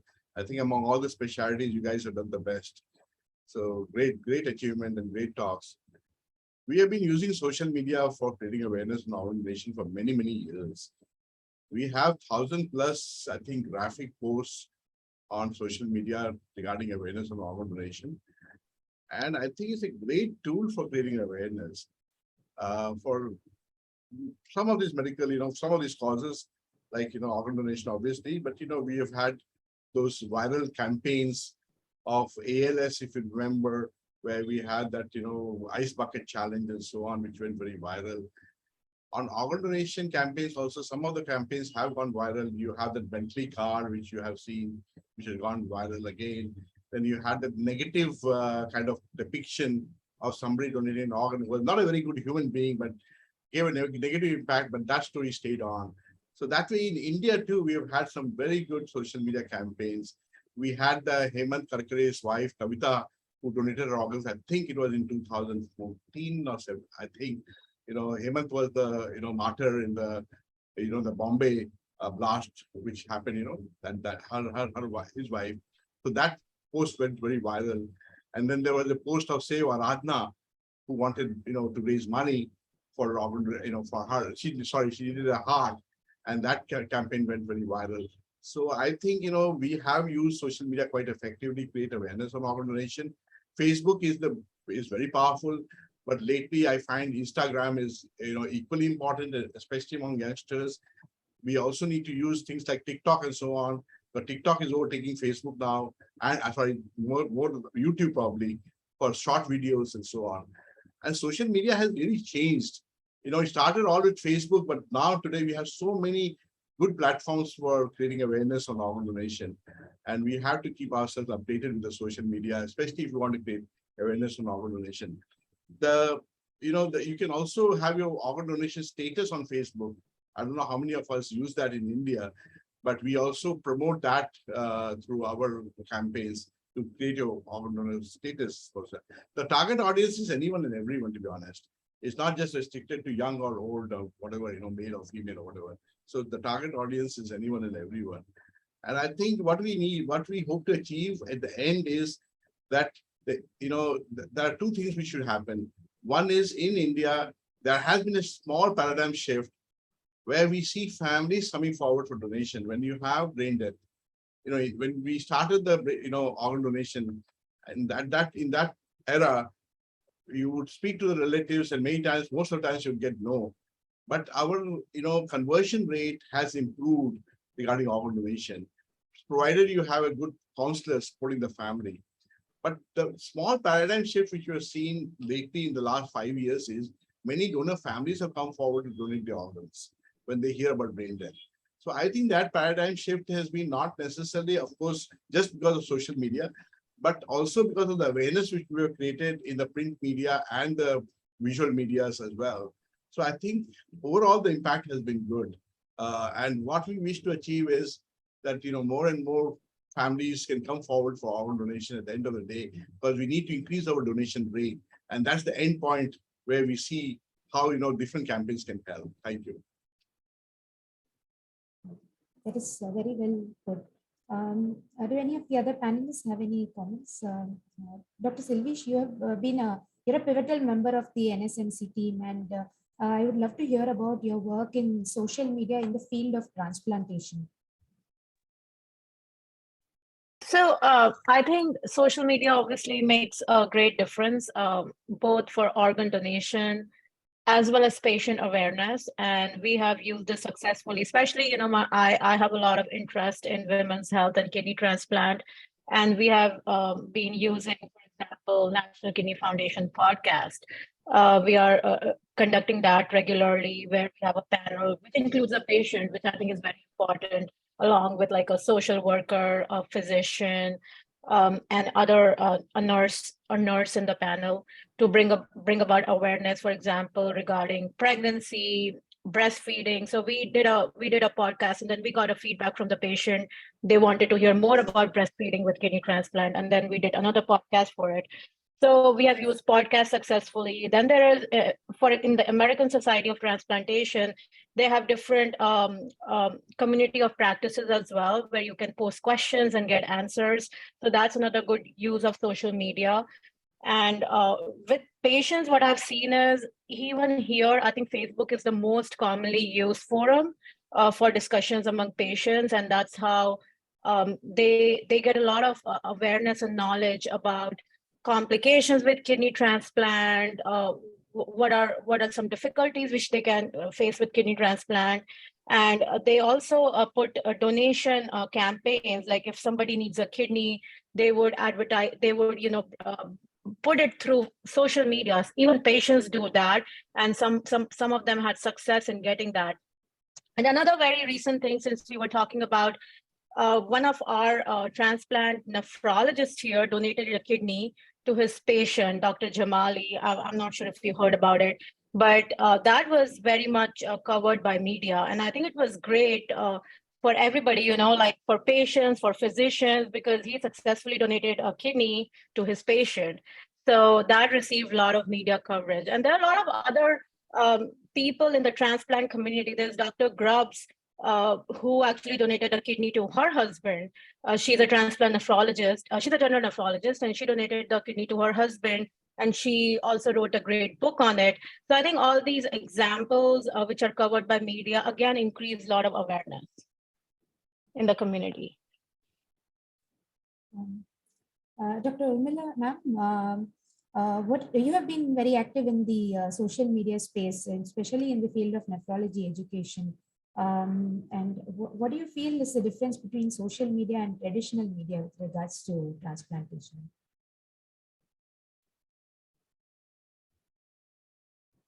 Thank you for giving me this opportunity. And I'm really grateful to my colleagues for this webinar. And I think there was a lot of discussion on this in our last Indian Society of Organ Transplant meeting.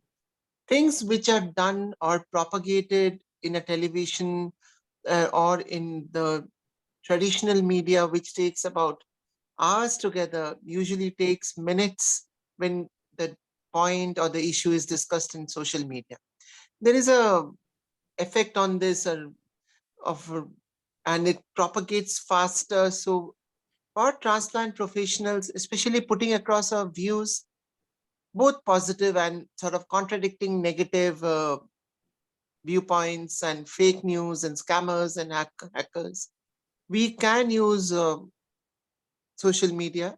not only discordance is what everybody is talking, we transplant professionals are much more savvy and, in tune with Twitter, which is more of a medical platform, whereas patients discuss their issues in Facebook. So I get this message from everyone during this meeting, and I realize we all should become more popular and use many, videos and posts and blogs or any discussions using Facebook, and as Professor Sunil said, using Instagram.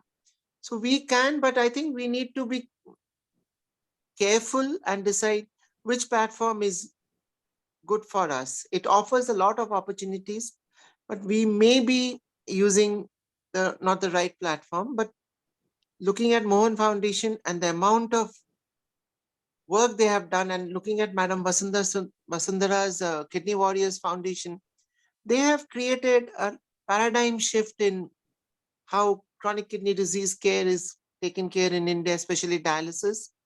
And Professor Sunil Shrop's Mohan Foundation in changing the patient and patient relatives' attitude toward deceased donor. So we have a lot of opportunities, but miles to go before we sleep. True, Sandhya, I wanted to add something here if I have the time, if you have the time. Yeah.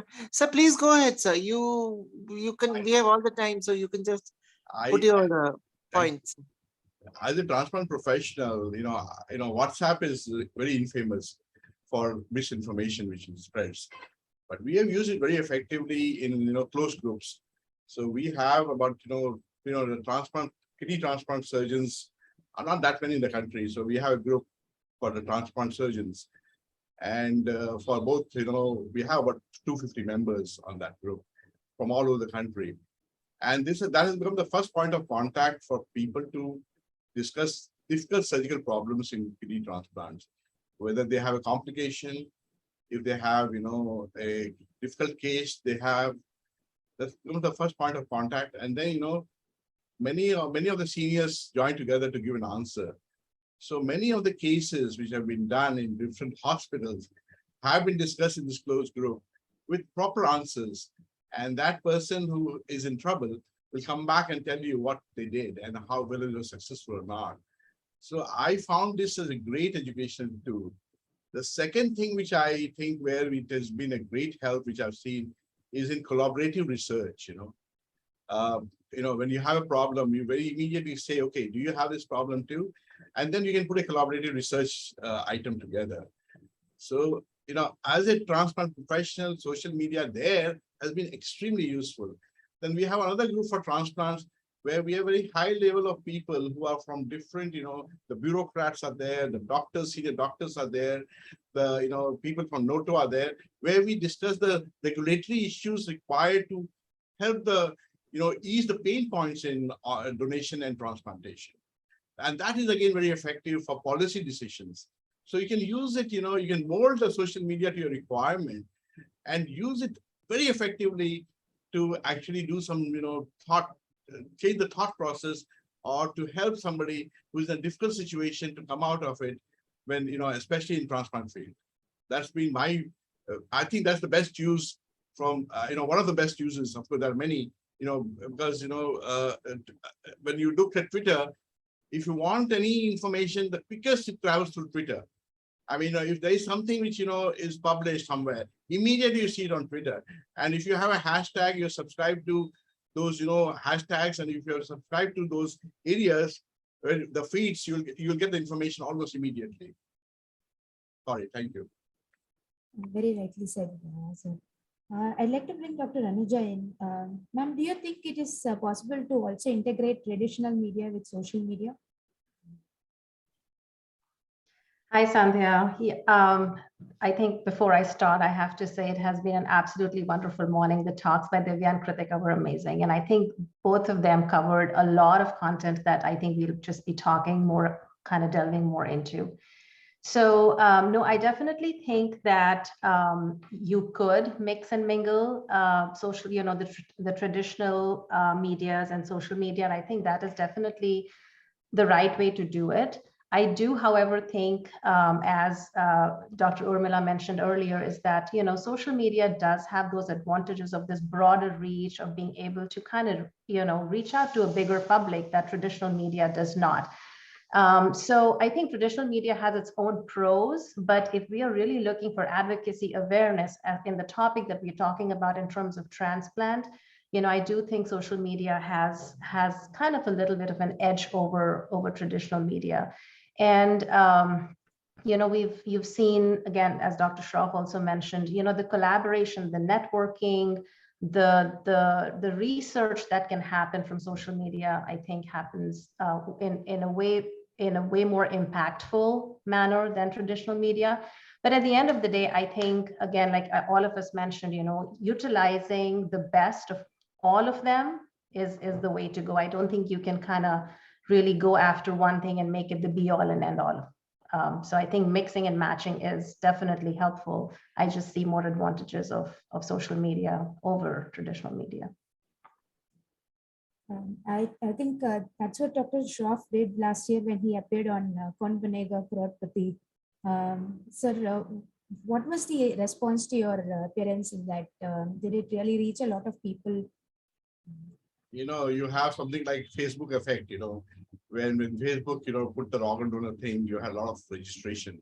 Same way when I came on this KBC, we do have a toll-free helpline in Mon Foundation. And believe me, it never stopped ringing for the next 5 days. We must have answered close to, 20,000 calls in the time on the toll-free helpline number. It just kept ringing. And, it did make an impact, many queries, many questions, many people wanting to donate. One other advantage which we had, which people don't realize, the money, of course, we earned, which we got on the Kaun Banega Crorepati, we made some money, and of course, obviously donated to the foundation. But there was another effect afterwards. We got a lot of donations from people. That was not expected. We knew that there will be a lot of calls and a lot of awareness, but financially we did get some donations as well from well-meaning people for the cause, which was very gratifying to me personally. Because when we won 25 lakhs, but it took us 1 year to get the 25 lakhs from the Solid guys. It takes forever. But we didn't give us 25 lakhs. We only got 16 or 17 lakhs. But we got more donations. Like I don't know, I can't remember. Maybe about 15, 20 lakhs immediately after I appeared on KBC, and that was very gratifying too. So I think it was good. It was all very good for us. That's very nice to hear, sir. I'd love to hear it from a patient's perspective. Dr. Sylvie, have you spoken to any of your patients about how they are using social media? So yeah, so I have spoken to patients, and I think most of them have been using Facebook, and they have these closed patient forums on Facebook where all the transplant patients can participate, and they use it for like asking any sort of questions, any doubts they have, any complications with the kidney transplant, and having support groups as well. So that has been what my patients tell me that's the most commonly used forum. Some are on Twitter, but not a lot of patients. It's mostly patient advocate. Like, we have a lot of patient organizations here. So patients who are leading those organizations are on Twitter, but not a lot of them. So most commonly it is Facebook, I would say, what I have seen in my patients, that they use social media. I found this interesting to read that because in the US there is altruistic donation. People do solicit for organs through social media. That's right. Yeah, so you can use social media to ask for, let people aware that you need an organ. You can use Twitter, even like in front of their houses, like they can put signs. Like in my community, I see a sign in one of my neighborhoods where they need a kidney. So they put a sign in their yard as well. So they can send emails, like everything is allowed. Because altruistic donation is not discouraged, it's actually encouraged. Living donation is encouraged.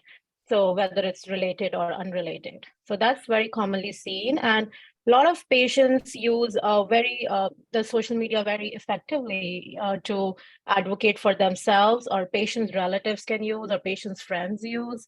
Sometimes patients, medical team may use. So that's very commonly seen. Dr. Urmilaman, do you think our patients use the social media and transplantation in this way? And in our country, the unrelated donation is discouraged. So how would this work?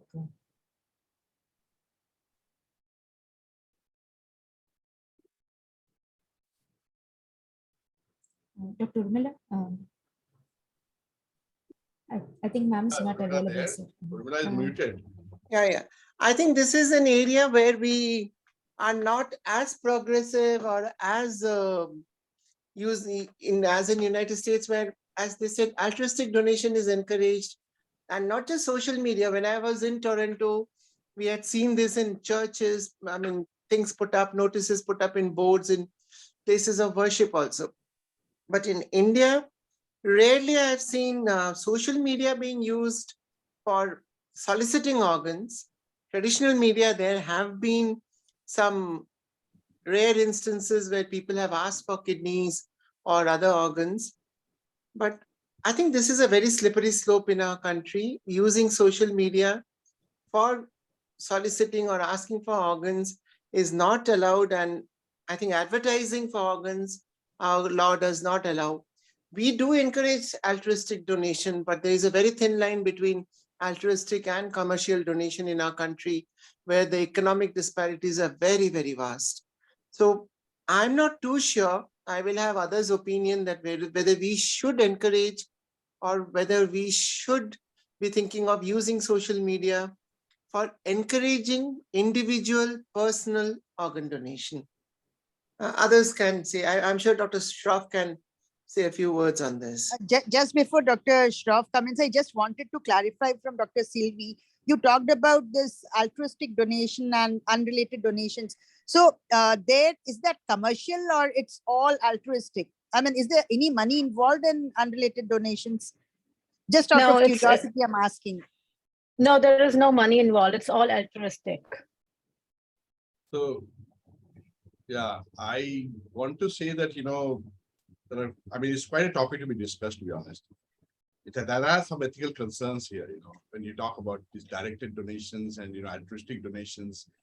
You may have heard of beauty contests on Facebook, in the sense that, where, you have somebody who projects the best side of their story, writes it very professionally for when they ask for organs, and that may not be the true side at all.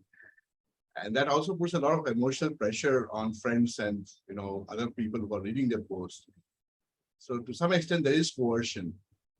And this needs to be, I think it's we don't have time to really discuss this. This can be a discussion on social media by itself. So there are ethical concerns, although I know that there is a position statement by the American, I'm not sure, which society, which encourages such kind of donations. Whereas, these kind of requests we think should go through the hospital. If there is a request for some kind of altruistic donation, then if it goes through a hospital, it's better than going through a patient themselves. But there is another ugly side to it, and I agree with Urmila that it's a very slippery slope. I don't know if you guys have heard of living donor cards. The exploitation on social media in India is huge. And what has happened is there are some these middle brokers who are advertising, calling it a living donor card, by which they will contact you. They will ask you for a fees, could be what, 25,000 rupees, 30,000 rupees, and then they'll issue a card. And what they promise that person is that by having the card, you can go and donate your kidney for money anywhere. And what we have had these situations where they have duplicated our own donor card, put Mon Foundation logo on that, and somebody has contacted us on our helpline that I have a living donor card. Where do I go to donate my kidney so I can get the money? In fact, we have lodged complaints repeatedly with the cybercrime people to stop this practice happening. We have all these kind of advertisements comes on also Facebook, by the way. On Facebook, you'll have suddenly a write-up saying that in Apollo hospitals, a very famous doctor is looking for a kidney and willing to pay so much of money for a patient. In fact, we have written to Facebook many times showing this post to filter these posts and not let this post appear. So as Urmila said, very slippery slope in India, where there's so much of commercial exploitation on these issues of living donation. So we have to be really, really careful before we take altruistic donation forward through social media in India. Even in US, there are concerns for that matter. As I said, this is a issue which needs to be discussed separately in a different forum. We cannot cover everything here. I agree. I will add one more point to the altruistic donation in the US, though, is that we actually do encourage it during our clinic visits. When we see patients for evaluation, we actually tell them that if you want to, if you want to go ahead and look for a living donor, go ahead and do that. We actually encourage them to post on social media, reach out to their churches, friends, families. In fact, my experience has been that patients are hesitant in asking for a kidney from their families and friends.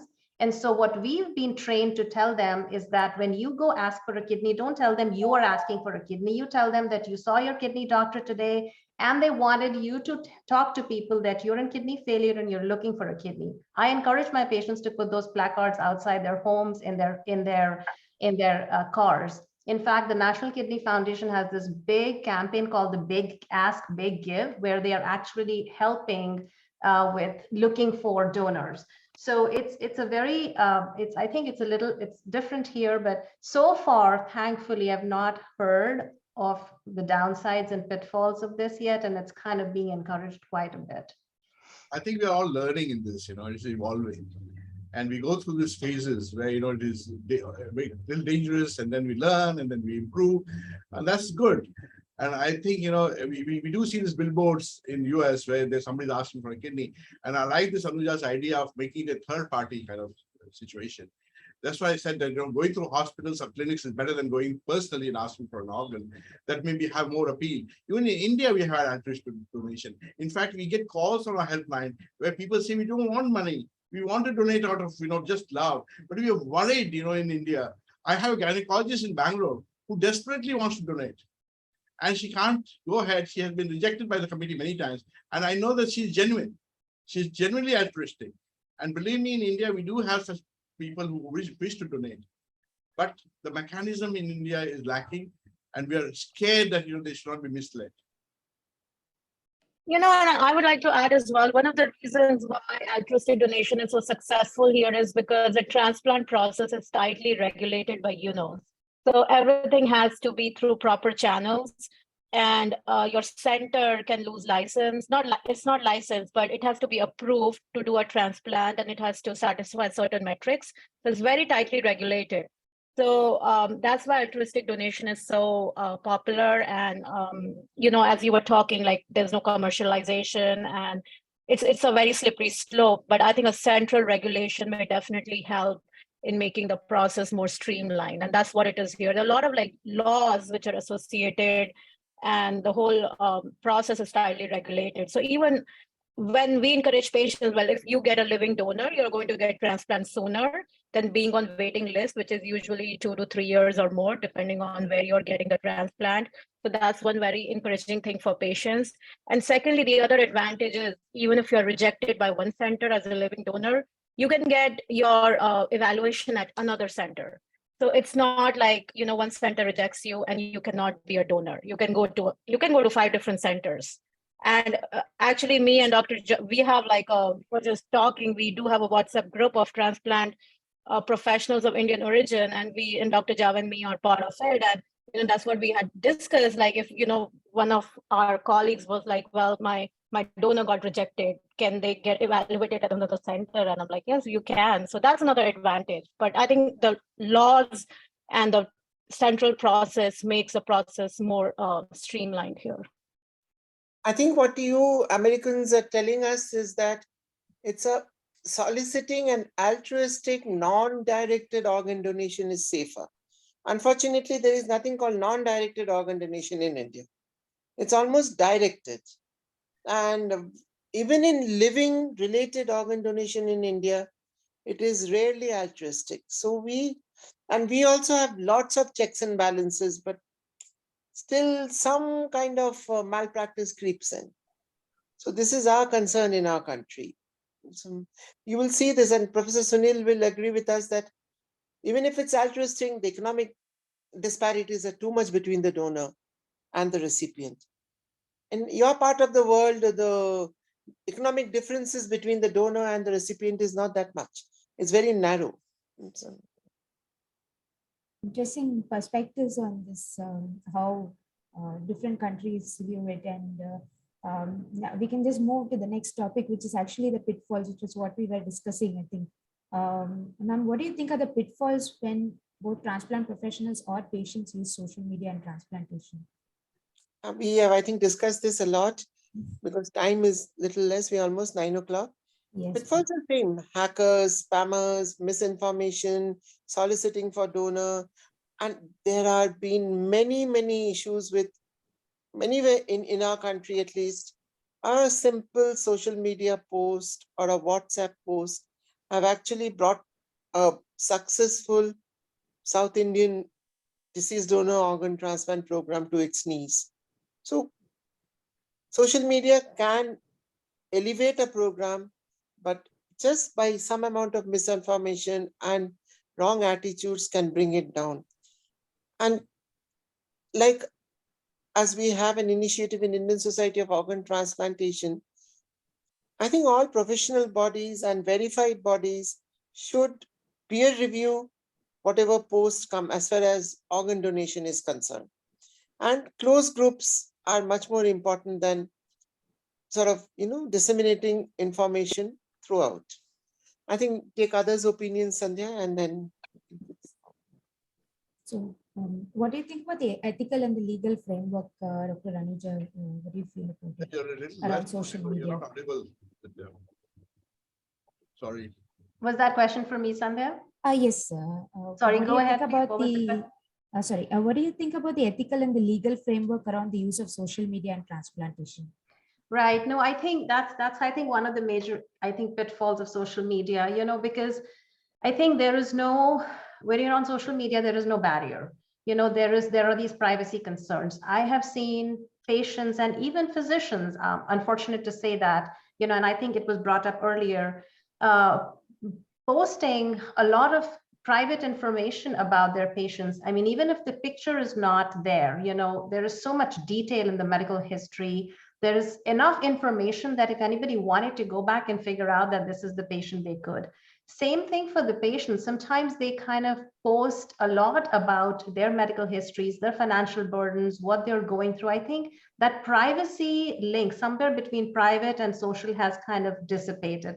That is an issue. And then I think the other ethical pitfall, particularly pertaining to like India and other countries, like we talked about, that if you're going to post that you're needing something on social media, that's going to bring in this tourism, the commercialization, the money that gets involved, the selling and the buying of the kidneys. I think that's a big problem.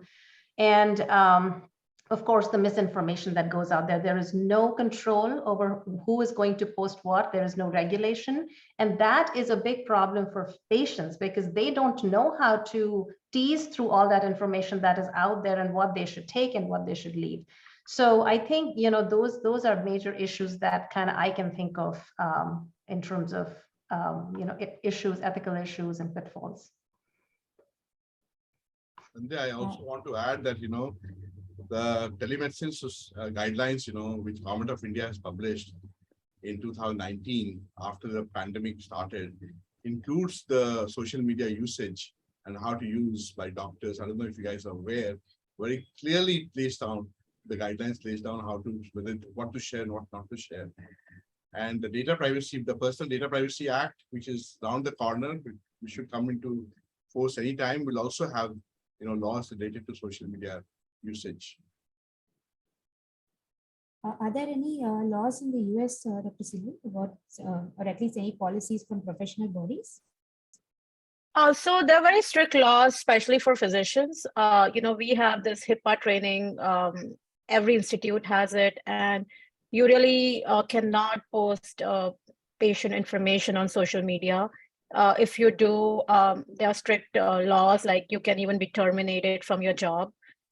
So those laws are there. So you have to be very careful in posting any patient information or anything which may reveal the identity of a patient, like posting a picture or posting some surgery picture, or posting, there was a picture which was shown by, I think, Dr. Divya regarding the urology physician. So if we do that and they identify, I mean, you can be terminated, and you have to complete this HIPAA training every year for that as well.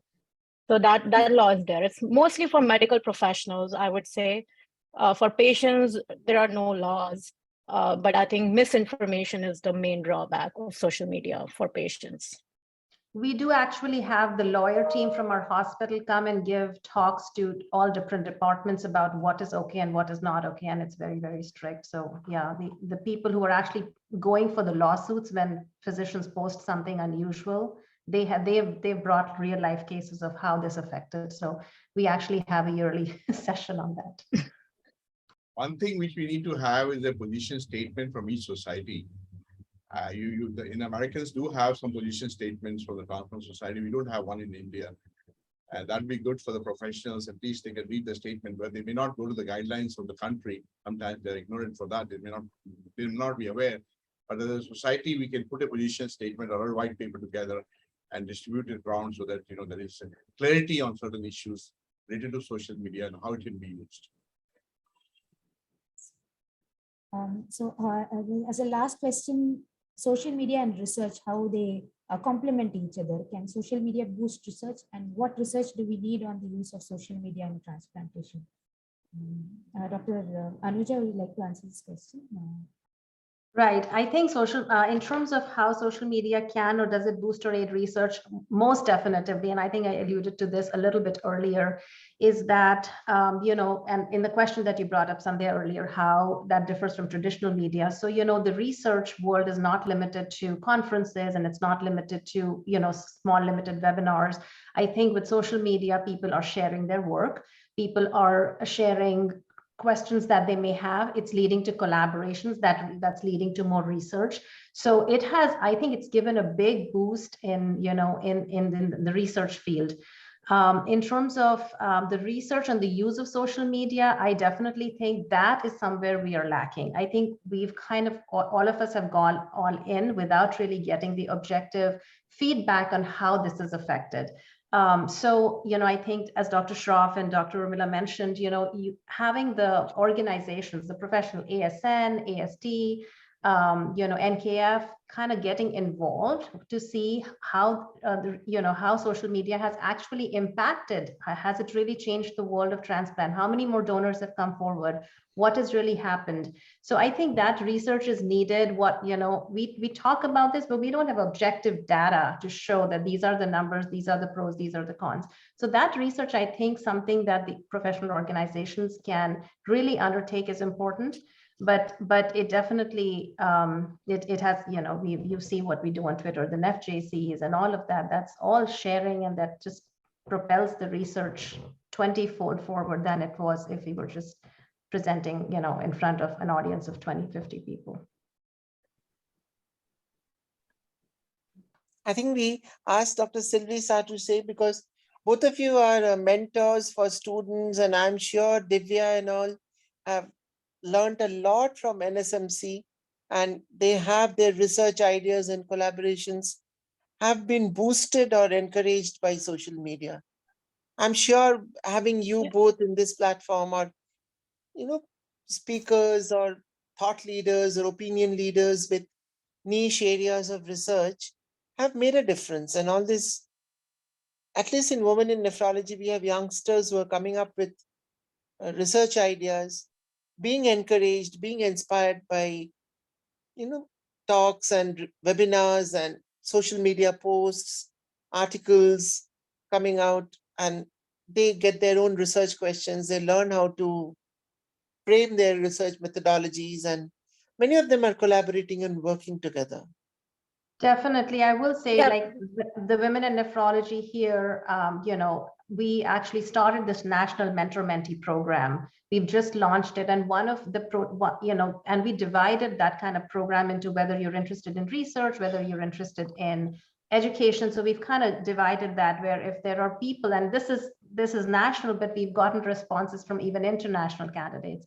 So, and this has all happened because, you know, we're out there, we're spreading the word. And let Sylvie go ahead and say more to that as well. No, I agree. I think for me and my experience, social media has been great for research collaborations. I met a lot of people through social media, through Twitter. Dr. Divya, I met her, and we have collaborated on certain projects. Me and Dr. Preeti Meena wrote an article for AS and Kidney News, and that's how we met through social media. I've met medical students actually who have reached out to me, not from my institute, but from other, from Texas, who actually reached out to me. They wanted to work on a project, and that's how. We met through Twitter. So I think a lot of my collaborations, like especially in Canada, India, have been through social media, and it has been a great resource. I think especially it has such a wide reach. It is quick. I think it's quicker, communication. It's a quick communication as well. So that's very effective and useful. And I think regarding research and use of social media, there have been a couple of few steps which have been taken, and a few articles have been published. But yeah, more work needs to be done on use of social media and transplantation for sure. So yes, we definitely need statements from different societies, as it has been brought by other panelists. So just if I can add a sentence here, so I fully agree and endorse what everyone is saying. So only thing I would request the students on this webinar, the message what needs to go across is, we should learn from all the tools. Social media is a big tool. I'm all for it. But only thing what we should not do is that, madam, I read about that study. I saw that study. I saw a visual abstract on social media. If you are asked about some trial, we should have knowledge about the trial. Just not say that visual abstract I saw on the social media. Yes, I'm aware of that. But what was there in that, they don't understand. So this should never happen. We should learn from all the tools. We should try to gain knowledge. Social media, the Twitter, the host of information, everything available is for us to understand the subject. So as Divya rightly pointed out in her lecture, finally, again, these are all avenues to learn what's going on around you in the world, what's come up, what's recent, what's hot, what's not. But finally, one's understanding about that is important. And we should not put all the time in social media. It should have some time in your life, some place in your life, some day or some week or some hour of the day. But try to understand what it's being talked to you on social media. It's an avenue for understanding what's going on. And it's not the end all and be all. So while I'm all for social media, I guess finally, we should use it to learn the subject, to understand the subject and further knowledge. Thank you. Very perfectly put forth, ma'am. Actually, that was going to be my next question, is the last question. And what is your one line of caution and one tip for a young transplant professional who's looking to enter into social media, nephrology social media? Dr. Shroff, I would suggest that they learn how to use Twitter. I personally feel Twitter is one of the most powerful platforms. I think Facebook is a waste of time, according to me. I'm sorry. But if you have to learn one platform for professionally to be in touch with what is happening in the world in your field of work, it should be Twitter. They should all be told how to, given a proper training on Twitter, how to use Twitter. But Twitter is just not about 280 characters. There's so much on Twitter happening. It's like, you can connect to anybody in the world, like a big cocktail party, anywhere in the world, you can connect to Twitter. And also, the Twitter, there are things like, lists on Twitter and so on. So you can, filter your Twitter in such a way that if you want to spend just, let's say, half an hour on social media, you can do it through Twitter. You can't do it through other social media platforms. So you can restrict your usage of Twitter by just filtering certain information which you want to do. So that would be my one advice on social media. One other thing which I would also want to address, especially for India, for patients, which we have used very effectively as an NGO, is crowdfunding through social media. It's a huge area, and patients really get benefited I was speaking to Milap, the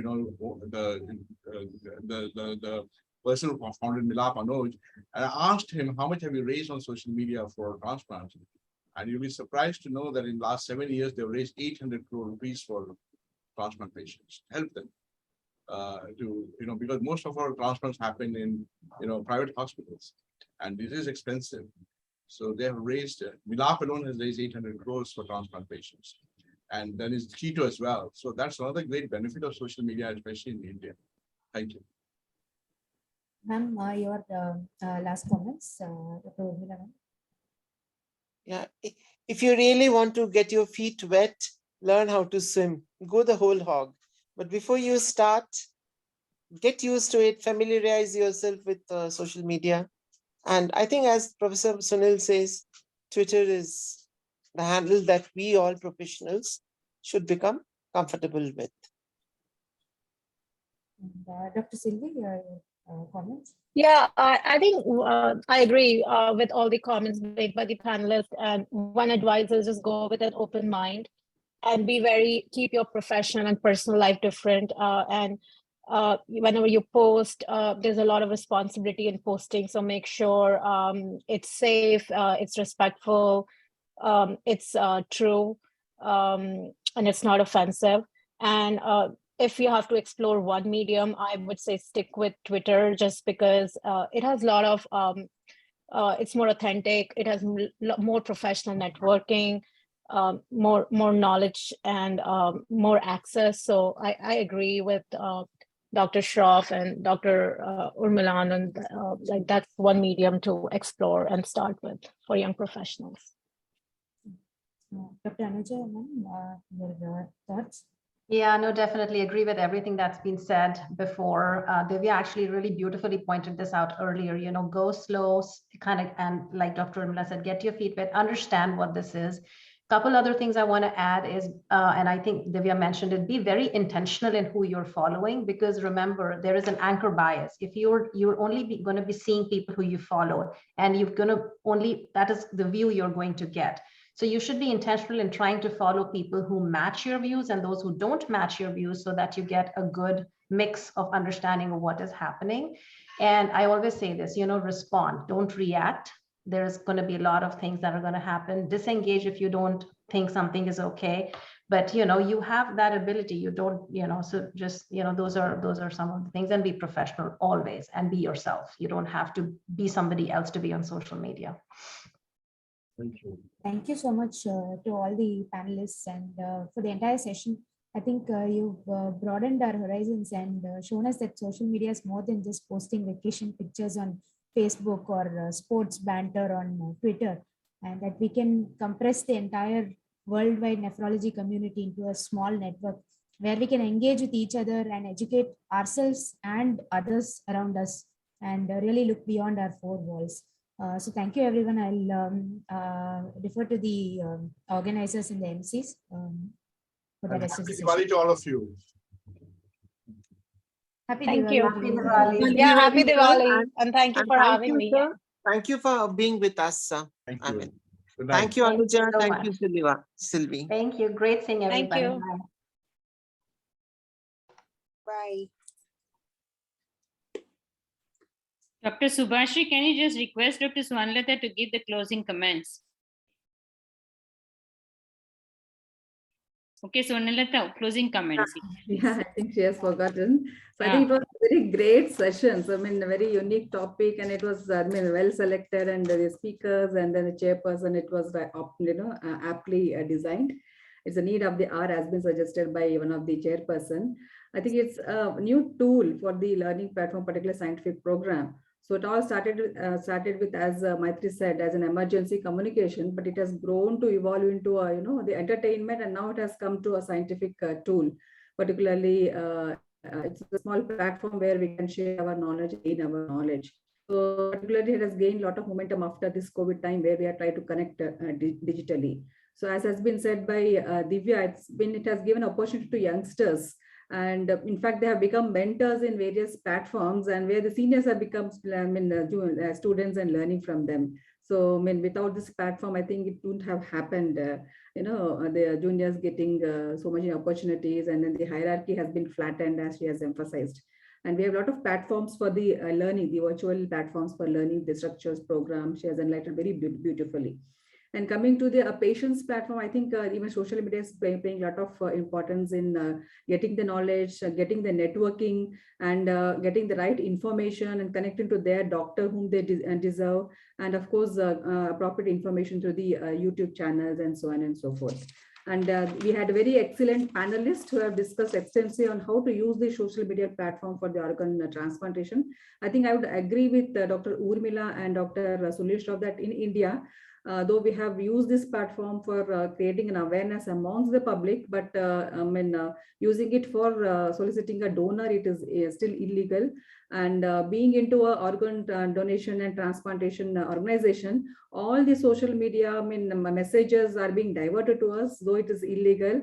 And in fact, I would like to share one story where one of the students, standing on the top of the bridge, and he called us saying that he would like to commit a suicide by falling, into the river. But before that, I would like to express my wish to donate organs. And please, come here and collect my organs. We try to engage him and, find out where he is standing and, the address, and we try to connect the police and then given the information, and we could, save that boy. So that's how the social media platform are being used, other way around in protecting people as well through, such situations. That's what one of the experiences. And I think it was a very wonderful session. I would like to thank everybody for enlightening all of us. I'm not very social media savvy, but I am trying to learn. I think this is a very wonderful platform for all of people like us to learn most effectively. And ultimately, I'd like to say that that Manisha has already highlighted that we should use it most effectively and optimally. It showed me like, we are trying to have the information, but we don't have a depth of the knowledge. Always the conventional learning, we should always go back to the conventional learning. It should be something like, add-on or value addition to the conventional learning, or synergistic to what the conventional learning, it's there. And it's not like replacing a real world and living in a virtual one. It should be an act of balancing the use of social media in upgrading ourselves or making us more knowledgeable and more staying together. Thank you. Thank you for over to the organizers, please. Thank you, everybody. We had a wonderful, a thoroughly enjoyable session today. And we as youngsters learned so many different facets of social media usage. I thank all the seniors, all speakers. And I hope we meet again soon in some other Win India venture. And before we all sign off, a happy Diwali to all of you. Thank you. Good night, everyone. Good night. Thank you and good night and happy Diwali.